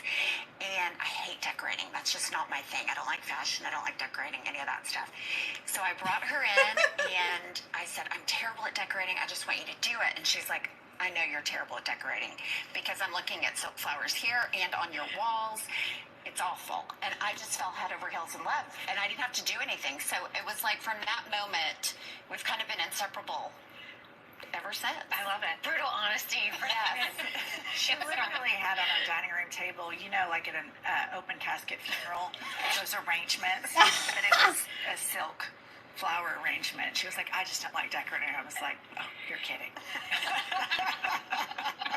was the start of a beautiful relationship. Yes. We're all grateful for that. Now, going back to the podcast, though, you guys have had some incredible guests recently. Madam Vice President, tell us about that. It was wild. Yeah. So, it happens. Our agency kind of made the arrangements, and they said, do you want to do it in person or via Zoom? And I'm like, we're doing it in person. So we fly to DC, and just the security that you have to go through to be in the same room with the Vice President of the United States is wild. There's like SWAT teams, Secret Service, and we both had to completely disassociate and able to conduct the interview, because we look at each other and I think, oh my God, we're such morons. I cannot believe that this is happening. And in walks, Vice President Kamala Harris, who is impressive, intelligent, she means business, but she has petty grievances just like everybody else. And so it was really peak podcasting. I'm sure we're going to faceplant any moment. Downhill from there. No. We are here for the long ride, for sure. Including tonight. Break a leg tonight at the Wilbur. You're going to love that venue. Boston's been waiting for your big arrival. And thanks for the great listens on the podcast. And if you guys have not listened already, make sure you do so. Thank you both. Okay. So Listen to these broads. listen to these broads. Oh my gosh, you guys, I'm still on here. I got 10 on the icebergs. I just think they're funny. Now, people that love Trump, though, won't.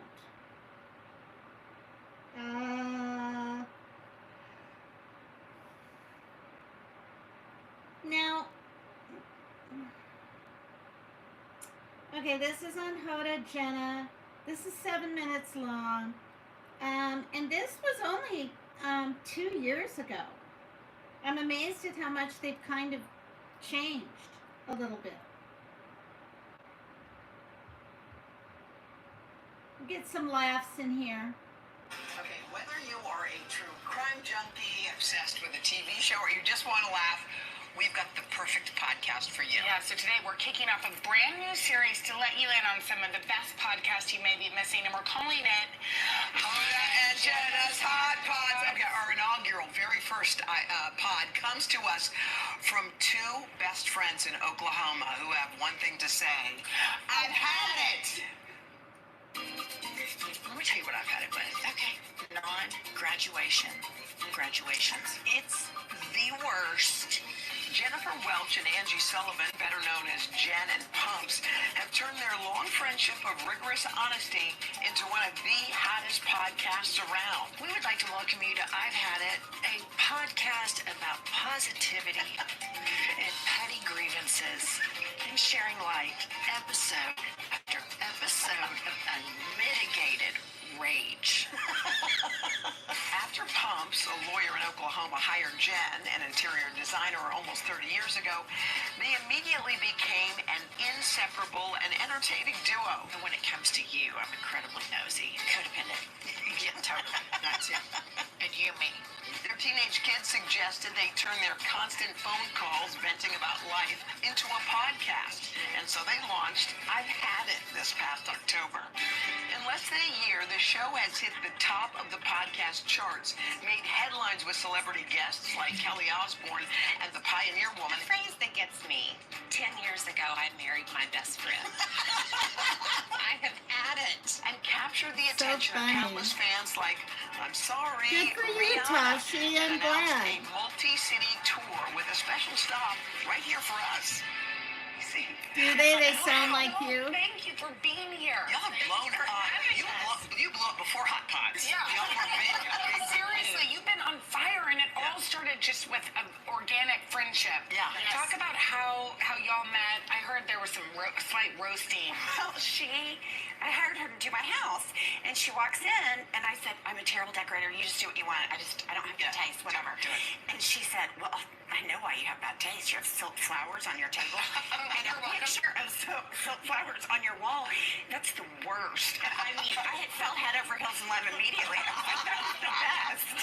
I mean, for this to take off, it's more like you guys had phone calls and your kids said, why don't you make a podcast? There are a million people who have been told you should have a podcast, but yours took off and got all this traction. How did you know that something was hitting? Well, I think that right now in the Instagram world, everybody has filters on it. So all these inspirational quotes. Nobody has time for that. It's not sustainable. It's so much more fun to trash talk. It's so much more therapeutic. We know it. So let's just own it and do some, high quality trash talk. No, also just hitting things that are so like we just had that one example of the graduation for first graders. Yeah, first graders. That's not even a big year. How can you not graduate from preschool? Like, doesn't everyone? Yeah, we're celebrating the lowest bar thing, preschool graduation. It has to end because these kids are going to be monsters. What else have you had it with recently? TSA. We've always had it with TSA. What's the issue there? Everything. Well, I'll tell you, on our flight here to New York yesterday, I had it with you. We're on a plane. our flight's delayed, and the lady comes on, and she's doing an announcement about a repair they're doing on the plane, and this woman sticks her hand up in the air on the airplane, and I'm like, we have a brand. She said it was a good question. We're a total Karen. I know, I was. What was the question? She was like, so if the flight gets canceled, are you going to rebook us? Which, one thing I've had it with are stupid questions. But I never rebooked us, but if they could have like a different plane, or if we had to It was a complete She was just wondering if she could make it to the Today Show, okay? What if we don't get there? And I was like, oh, we'll get there. Moms ask her questions. Okay, there's a game y'all like to play. Yes. We're gonna play it. Okay. Okay, tell us what it is. Okay, it's called Had It or Hit It. Okay. So we're going to list something if you've had it with it, or if you really love it, you'd hit it. We want to hear y'all's comments. You're funnier. Okay. People with separate Instagram accounts for their pets. Had it or hit it. Hit it. You like it? Oh, and you miss. I've had it. Listen, I love my cat Holly so much. I like to talk about her in all my spare time. I like to show strangers her picture. Right. But I want to protect her privacy. I am not going to put her out there for any old creep. Have you ever, any old creep, have you ever looked at someone's puppy, like Insta? Do you like them? Hit it. I'm totally in. Thank you. I like animals. Thank you. You like animals and y'all don't? Okay. No, I like animals, Okay, but I what's don't the next put one? them on Insta. Okay, next. Protect your son. Had it. Well, my dogs are my biological children, but that's neither here nor there. Had it or hit it. Voice memos. I love a voice memo. Hit. You know why? Because one time. Twice. Well, one's for me, one's for you. Oprah left us a thing. No, So we one. saved it. Yes. And now we have it for And now we have it, and it's not a voicemail that you might delete. Continue. Okay, all Not right. that we're Put it shuffling. in the argument. Okay, One more. Had it or hit it. Neighborhood Facebook groups. Had it. Had it. It's just nosy The people. worst. No, and you know what else we've had it with? Those text chains with all the moms. No, thank you. How do you get off? The power moms are the worst. This is a huge problem. It's a grandstanding. They're showboating. They're grandstanding. They're trying to outbake everybody. I've had it. We've already been to school. Why are we up in school hanging out? I don't care if the teachers think I'm great. We're done. Yeah, I don't have any desire to go back to school and grandstand. Drop the kids off and leave. Why are they up there? What are they doing?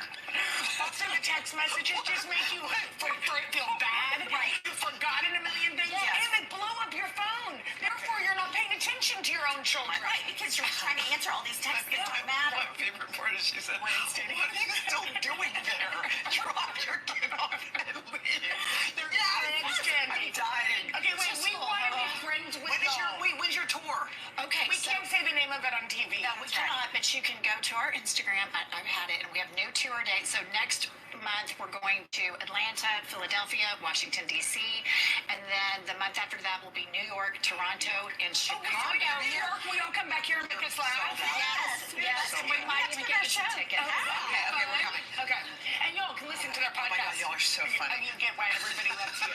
And wherever y'all get your podcast.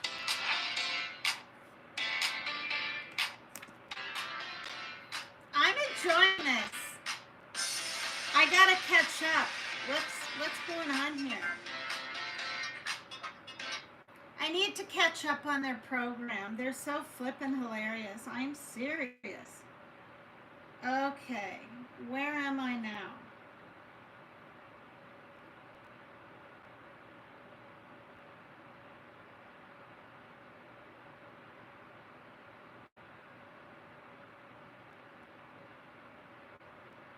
And apparently Hoda, right, left. Whoops. Oh god, I already saw this. Left the, is that the Today Show that we were just watching? I know I should know, but I don't. Wasn't paying attention. Yeah, it is. Today with Jenna and Friends. And then, of course, as you guys all know, Hoda is home with her family. So that was 2 years ago. And this is CTV Your Morning. Now, okay, let's hear a little more. I'm enjoying this. This is for people who are late night. Yeah, and unexpected, I'm guessing. Totally unexpected. I wish it would do okay, but we know that it would like explode. It's really great. Yeah. It's yeah. Oh. Looks like this. I do see. Okay. You just water. I think it's more. They didn't know they were on. Okay, and then we'll be good to go.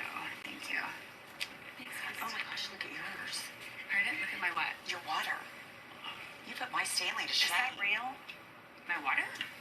Do you want water? No. Do you drink that whole thing? Do you carry that around? Well, yeah. Just well, because I don't drink enough water, so this tells me that I'm doing okay throughout the day. Like it's got markers on it.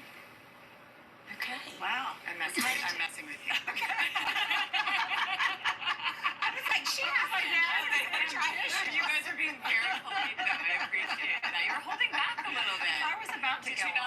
Okay. I was just like, oh gosh, it has the inspirational quote. Yeah, 8 a.m. Ready, set, drink. By 6 p.m. just a few more sips. I've had it. Could you imagine if I walked around like what? I can because I travel with her and she does it. But do you do the quotes like this one? No, I do not do the quotes. I do own one, but I've never taken it out of the house. When I did it on Amazon, I didn't have my glasses on, so I didn't know that there were inspirational quotes on the side. And I was like, I can't take it. How do you feel about quotes? Because I work with Kelsey, who is our meteorologist, and if you look at the walls of her home, it's all inspo, like quotes that like believe or dreams. I'm going to tell you, I'm going to issue a red flag warning on Kelsey. Also one of those things, like I haven't been to her house, but I don't want to work when I'm there. Like I don't want to have to read. I read a teleprompter. I don't want to sit there and read the words. House. This is Canada. It seems like she's trying to make work for me or her children. So she has a lot of word art. That's all she has. Like they're on pillows. It's on the wall. I think even maybe the front door, but seasonally. What about her Instagram feed? Inspirational water quotes going on. Oh man. Yeah, I'll give you her handle later. I read that. Back to you two. First of all, it's such a joy to meet both of you. This is so exciting. You're in Toronto, sold out show. Yep. Let's take it back to how this all got started. How did it's been what, a year? You guys have blown up with this podcast. Yeah. How did it all start? Actually, that's cool, Mary my Jane. daughter and her oldest son have been friends since they were little, and they make fun of us for talking on the phone all the time. And we, of course, always have had it because she said it since I've known her. And they were like, you should just do a podcast because you're on the phone all the time. You guys are kind of funny. And so that's how it started. We would have never thought of it. I certainly wouldn't have. And so this is what you would do on a normal basis anyway. Yes. Now everybody gets to hear it. Right. How fun is that? So do you ever have weeks, because I've had it, there's a lot of content that you have to produce. Right. Are there any weeks that you worry that you haven't had it with things, or there's always something to talk about?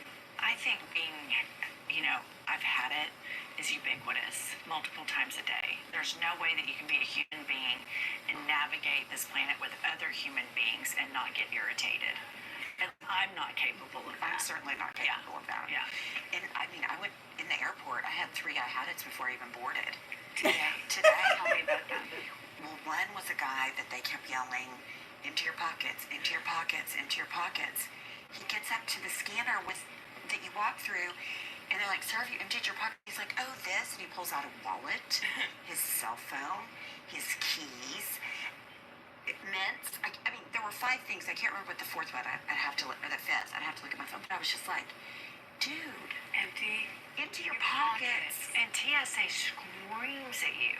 I mean, they're screaming at you. They're hysterical. Empty your pockets. Get rid of your water bottle. And then every single time you go, there's somebody who I'm like, I think we need, you know how Uber, when you ride in an Uber, the driver rates you? I think airports need to adopt a system where they rate us as passengers. And if you're good through TSA and you're good on an airplane, then you get preferential treatment, fast lines, good seats. If you have like a 3-star rating, back in the bus. I like that because then we'd be able to get into business class, perhaps. Maybe that's what that section's reserved for. Maybe just like another section.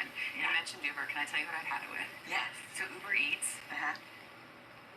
When I'm hungry, I want the food now, right? Like that's the whole concept. Like you order it and then it comes.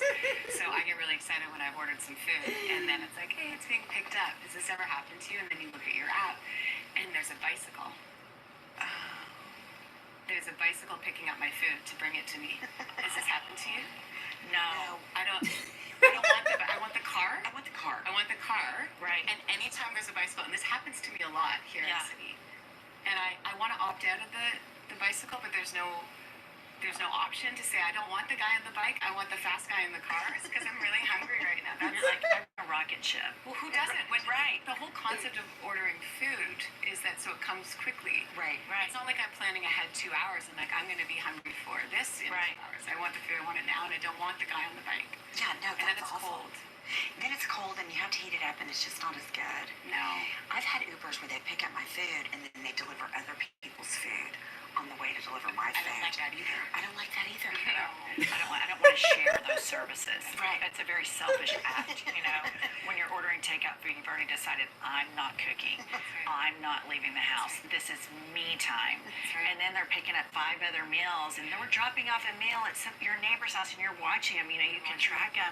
And I'm like, I was trying to have a very selfish night. I didn't want to share this service with other people because I've had it with sharing. That's right. Right. How it was shared. Yeah. I don't think I've ever Uber shared in the vehicle before. I never have. Have you ever done that? No. When you get into a car with other people? You Oh, have? no. I thought you meant shared blood. Sorry. I've shared food before with my Uber Eats. Anyway, that's what I've had it with. Any other I've had it standouts for you today? 8D? I don't even know what that Oh my is. gosh, we have so many. I'll tell you one thing that I've had it with Pumps for doing.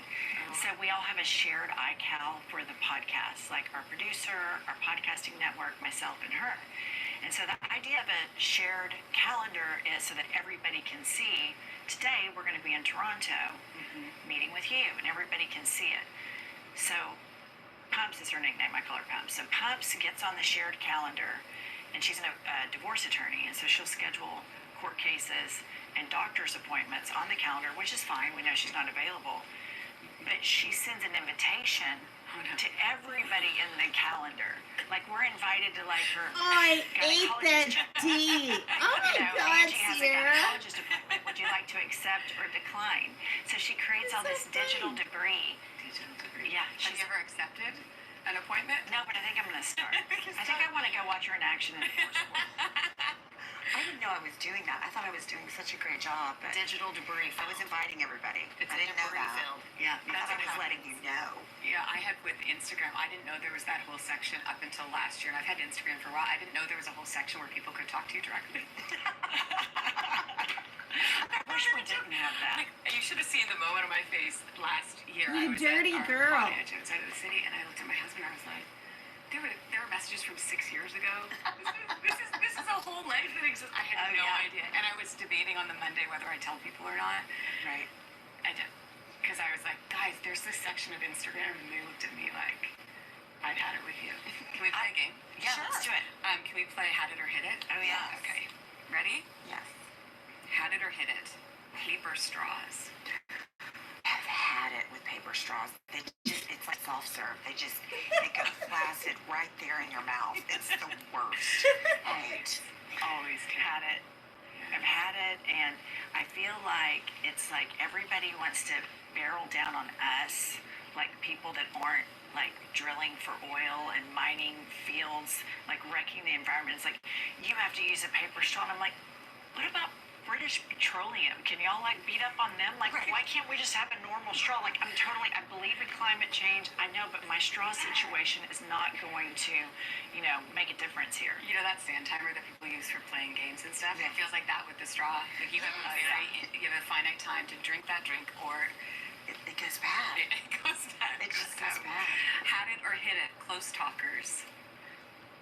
Had it. I don't like a personal space invader at all. I've had it. And then sometimes you get a close talker plus chronic halitosis. That's the worst. And it's awful. Yeah, And you double can't down. get away. No, and don't you think with all the pandemic lockdown and stuff, you thought that would sort of wipe that out and people would get it? I feel like they come back stronger. I do too. I found myself like taking steps back and they're still going, and then I'm like pressed up against the wall and I'm like, where am I going to go now? There's nowhere to go. There's nowhere to go. Okay, had it or hit it. Celebrities who say "I love you" to crowds and fans. I've had it. You know, I haven't ever thought about that. I'm going to say, Pumps is a huge celebrity, and when we come out on stage, she's constantly like, I do love not do you. that. I love you guys. So I'm going to hit it for you. don't hit it for me. I kind of hit it because I just think it's kind of sweet. But I'm just a full softie at heart. Had it or hit it with the word "hun." So in Oklahoma, that's like big. That's where we're from. And so we're like, thanks, hun. And so, I kind of hit it because it's like the gal at the grocery store, and she's smacking on her gum and she's scanning your eye and she's like, thanks, hun, have a good one. And in that regard, I like it. But if it's like some greasy guy, hey, hun, had it. Fair. Had it or hit it with X, formerly known as Twitter. Had it. Talk about ruining something that was really great. I don't like the changing of names of stuff. Right. Like HBO recently did this. It was HBO, then HBO Max, and then it's Max. Right. And then it's Twitter, and then he changed the name to X. I'm like, well, what do you call a tweet? What's the verb for X? I X'd you? That's right. And it's too much. Yeah, it is. We use the platform because to promote the show, but I've had it I've had it. with X. I don't like the rebrand of it, and I've had it with the owner of that company in general. Had it or hit it with slow walkers. Had it with slow walkers. We're both fast walkers. We like to pass people. No. Sidewalk hogs had it. Slow walkers had it. Last one. Had it or hit it with tipping everywhere. Oh, God, I've had it. I've had it because you don't know where you're supposed to tip and not because everybody asks for a tip. Do y'all have that up here? Yeah, and what we have is now, I don't know if you've noticed this, but when you go to pay for something, it's not like 10, 15, 20% anymore. Yes. It's like 20, 25, or 30%. Yes.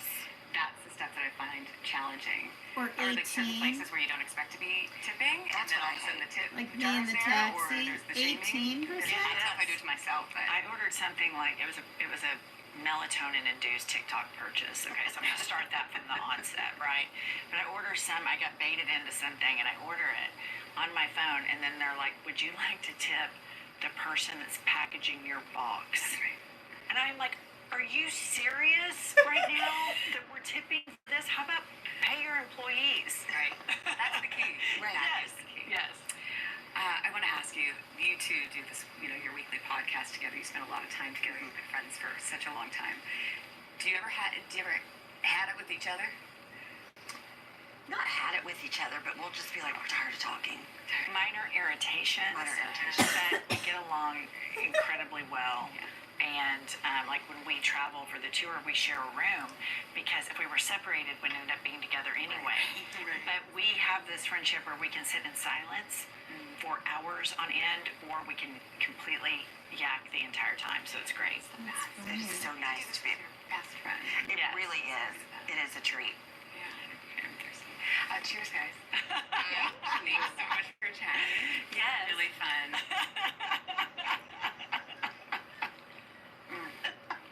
What you don't know is that when she gave me this, it doesn't work properly. So like it gives you a little shot and then it goes away and then it hits you again really hard.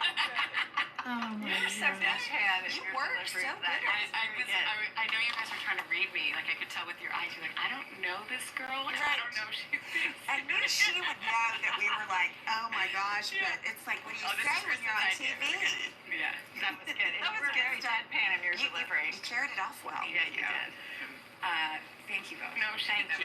Hey, thanks for watching. If you liked this, be sure to subscribe here. Or you Oh can my check out gosh, more you morning guys. videos right here. Okay, let's be quiet now. Wait, is it still going? What the heck's happening? Oh, I've had it. Okay, YouTube, the Oklahoman. Now, am I gonna get in trouble? What's the Oklahoman? Is that a newspaper article? Yeah, I'll probably get in trouble. Because if not, I think it's just a channel. Okay. They turn complaints into comedy. Gold in new book. Okay, did I show this one already? No. Okay, I haven't had it with these two ladies. I gotta see a little more. Hello to the 8 on the icebergs and everyone in chat.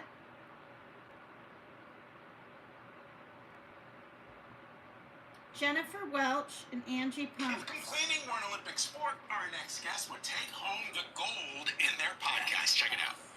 I've had it with pictures of food. I've had it.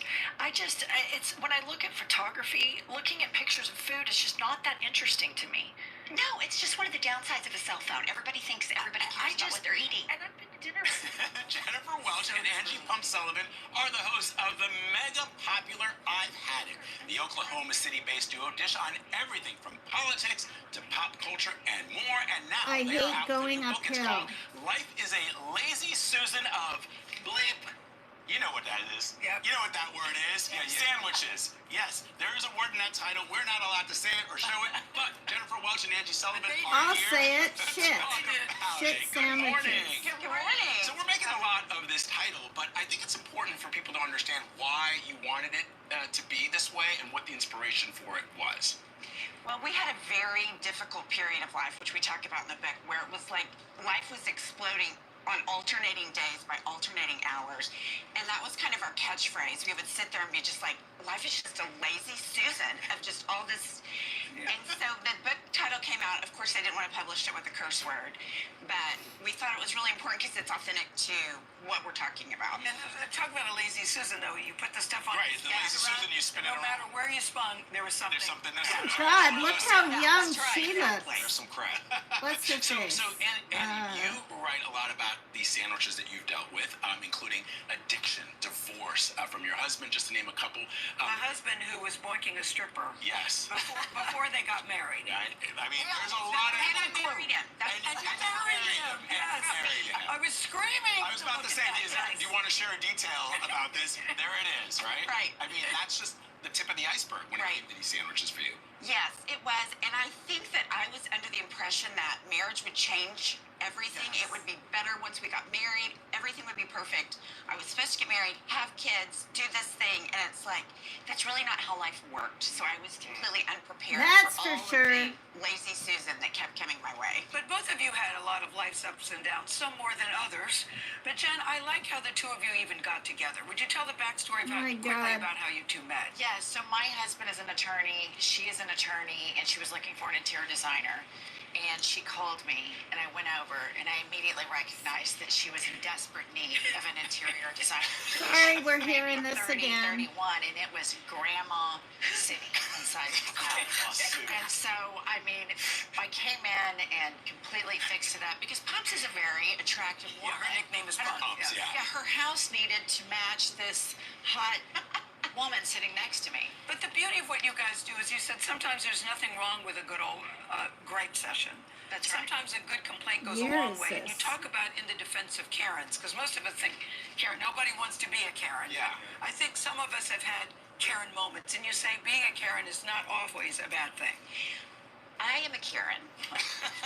Owning it. Own it. Just own it, and sometimes I feel like you just have to do it. Like my kids will be like, don't, and I'm like, I'm super nice, a tip great. I never blame it on the person, but just like, I'm gonna need better I out of disagree all of with it. some of that. I'm a Karen cocotail rider. Okay. Get the benefit. I cringe and I die. But you love it. when the waitress is taking a really long time to come over and she just pops up and goes into the kitchen and hawks her out and finds her, I'm kind of like, that's terrible. But meanwhile, I'm like, this is great. So you can kind of ride a Karen coattail without being the Karen. And so, yes. So how do you find the balance between venting and adding value, between ranting and real talk for your base, especially that listens to you? Or being obnoxious. Yeah, there's I think just being authentic about what we believe in and who we are. And I think one of the things that I didn't know was like people are flawed, all of us. No doubt. And you have to own your flaws and you don't have to be perfect. Very true. Yeah, So, you don't have to hide them. Parenting in the book. Your kids are mostly grown now. What do you wish someone had told you about parenting when you first had children? Oh my gosh, I wish they would have said it is not as advertised. Right.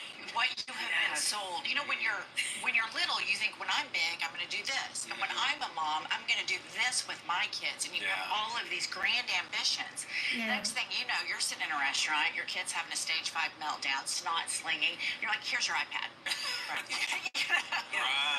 You immediately realize how difficult it is. And so it's also, I think, understanding compound emotions. Parenting is wonderful. It's the best thing that ever happened to you. Well, at the same time, it's the worst thing that ever happened to you because you're alive. You're in kid jail. You are incarcerated with these kids. But I love it, though. I love it. I love it, and I love the relationship that you have, the two of you. Yeah. I mean, Jen said she didn't know she was competitive until she took up pickleball, and then she got beat by a 75-year-old woman in a knee brace. Yeah. You learn some things about yourself. You cannot underestimate a 70-year-old in a knee brace on a pickleball court. I mean, they are silent killers, I'm telling you. You guys are amazing. The podcast is amazing. President Obama has been on it. Jennifer Welch, Angie Sullivan, thank you both very, very much. Life is a Lazy Susan of You Know What Sandwiches is on sale now. Okay, what is this? Is this a news show? The Good Guys. Empire on The democracy. Supreme Court has been wrong. There is no separation of church and state in the Constitution or Declaration of On Independence. Democracy It doesn't Channel? exist. So we will bring God back to schools and prayer back in schools in Oklahoma, and we will fight back against. Okay, this is someone's channel, so I can't play that. Oh Lord, I'm almost done. Okay, let's see.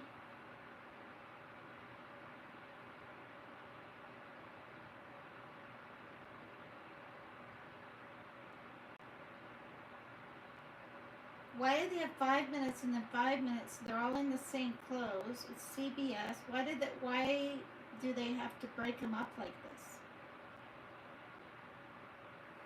Why can't they just do 15 minutes in a row? I've had it.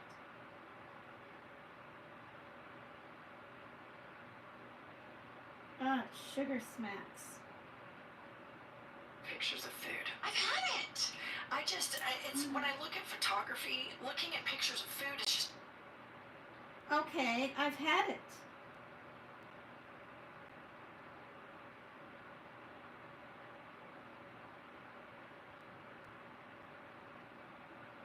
Okay, I did the Boston one.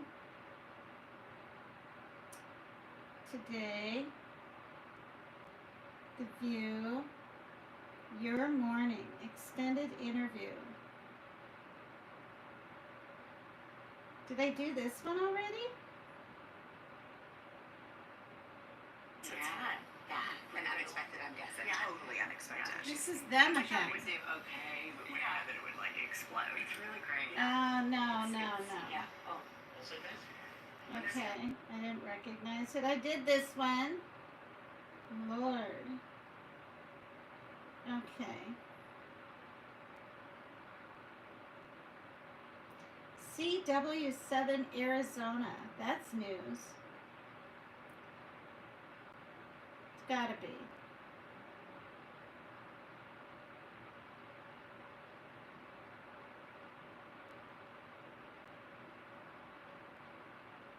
Hey, but you know what, Brad? Yes.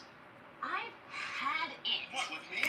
What? Never with you. Okay. No, but that's the the name of a podcast that I love, and I got a chance to talk with the hosts about their tour here in Phoenix. Let's check it out. Phoenix. So have you ever just had it with something? Well, the ladies behind the smash hit podcast, I've Had It, get together each week to hash out some of life's little annoyances, and we are so excited to welcome to the show Jennifer Welch and Angie Pumps Sullivan. Thank you so much for being here, ladies. Thank you for having us. Yes, thank you. Oh my gosh. So, like I was saying before, I am a massive fan. So, I'm super geeking out right now. And for those in our audience who maybe haven't had the pleasure of listening to the podcast quite yet, tell us a little bit about it and kind of what made you want to do it.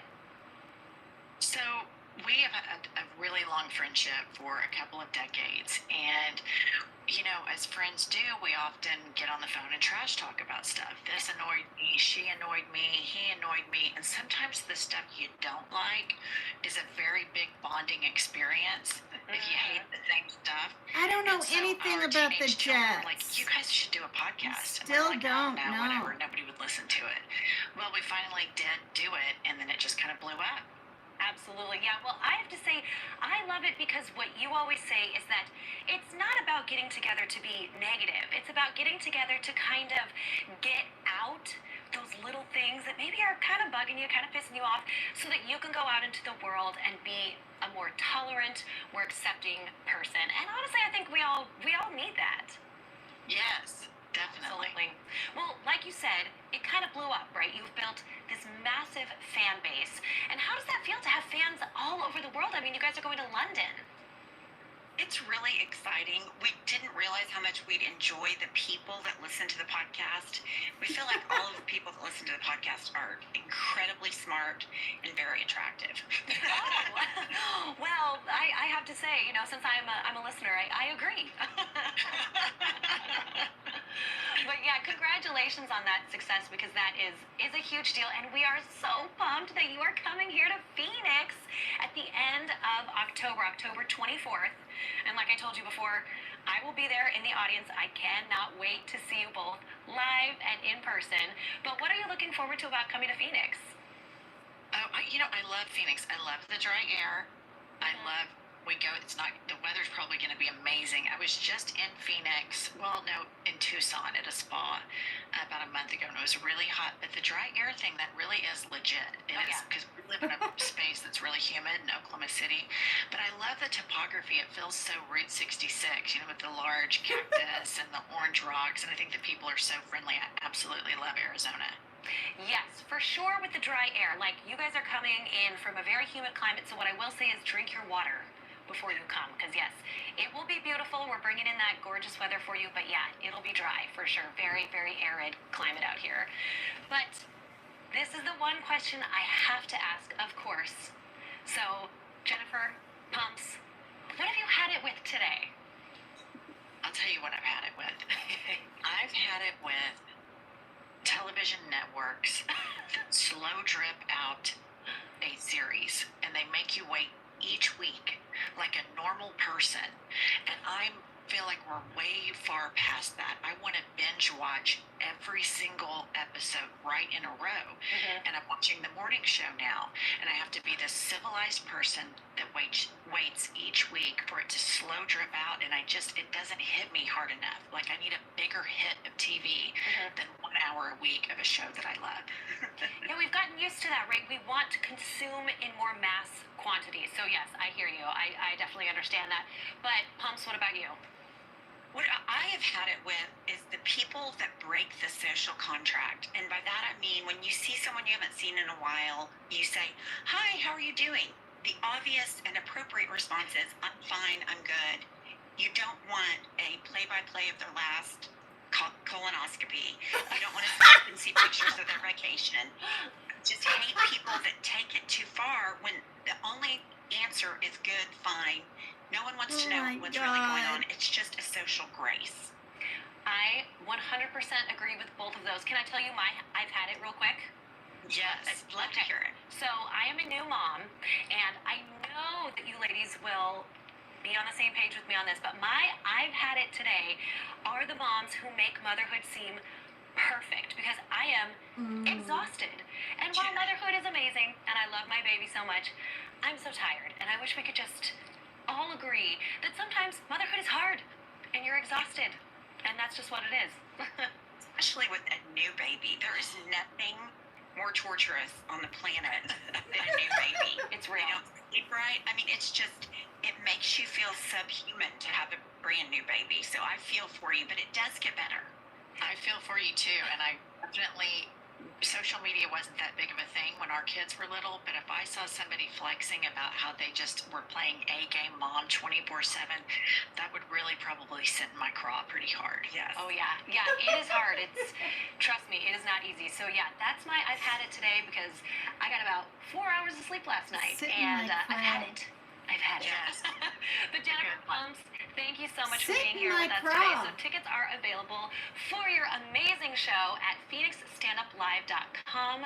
The show is October 24th. I will be there. Maybe not in the front row, but I will be there cheering you on. I can't wait to see you both at 8 p.m. So guys, don't miss it. Go check it out. Thank you both so much for being here. Thank you so much. Thank you for having us. Absolutely. I've had it.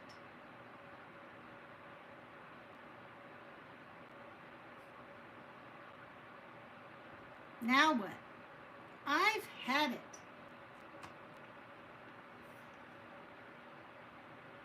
Oh dear. Guys have made a name for themselves. No, and no, and no, and no.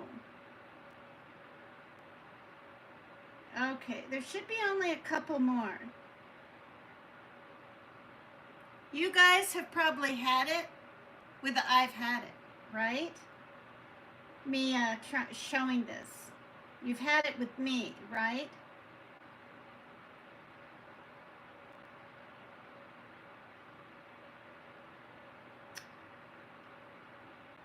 Oh, Lord.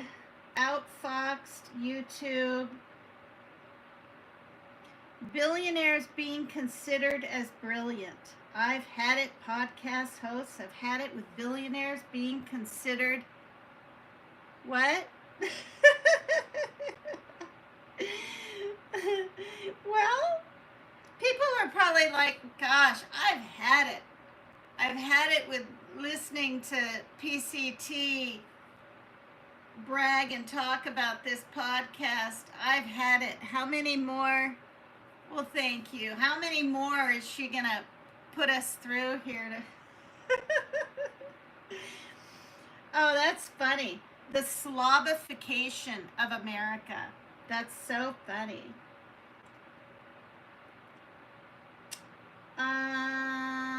Okay.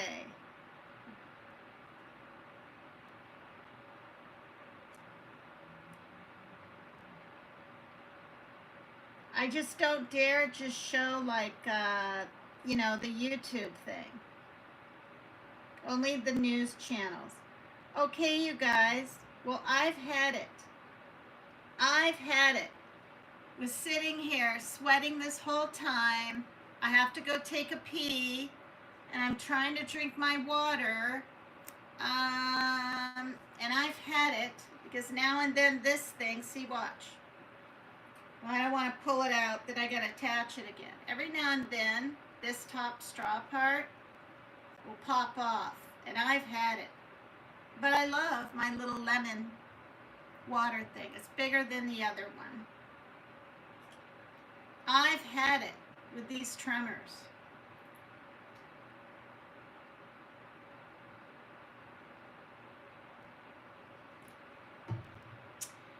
Oh, okay. 6 on the icebergs. I'm sweating with my dog yanking me around the moon. Looks so pretty in person, but my camera won't catch it. Catch it good. It looks blurry. You've had it, huh, Mary Jane Doe? Well, this was fun. I like these ladies. I realized, okay, obviously this isn't a podcast. I don't have a microphone. I would love it. And frankly, I'm just going to say it because so many people liked me. They did. More people liked me than disliked me on Jimmy's show, Dolly Vision. I think I'd be pretty good at a podcast. I'm not trying to toot my own horn, and I'm not bragging. I'm just saying what I'm feeling, and I really feel this.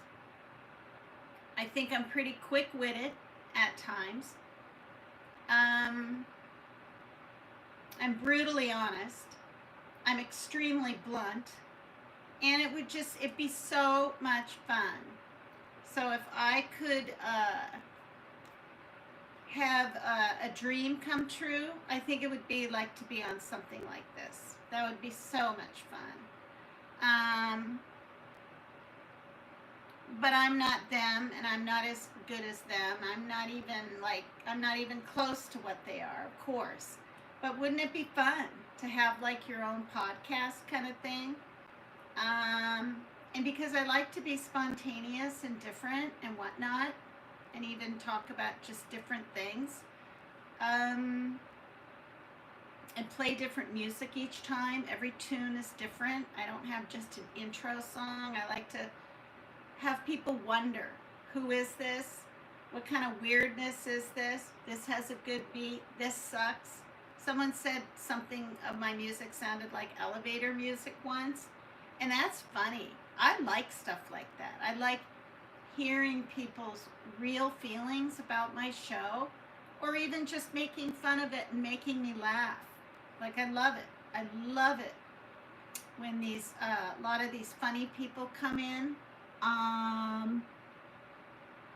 More like 2,000 miles away versus 250,000. It's neither. Max Smith, it's neither. Isn't it something like 1,000,000 miles away or something? Am I right on that, Max? It's neither. Am I right? Or not 250 million, 1,000,000 or 2 million, isn't it? I'm going to wait for your response, and then I'm going to end my show.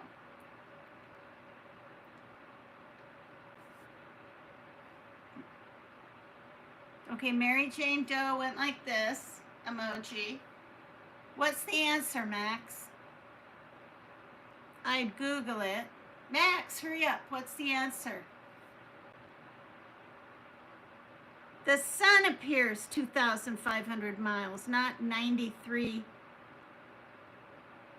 Okay, what was the question? See, I'm terrible with geography stuff. That's not even geography. Scientific.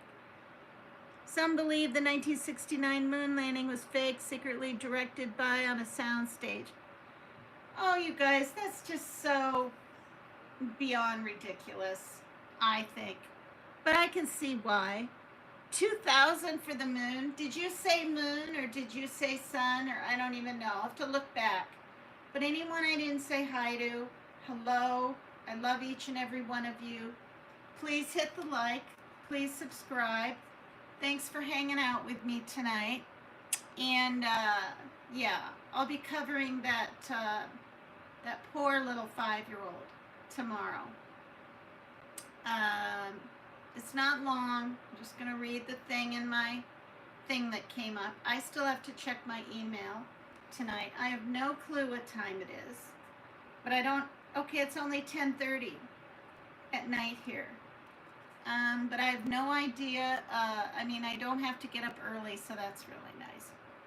All right, you guys. Thank you to everyone on the icebergs and for being here. PCT Extreme is out. Thank you. Love you.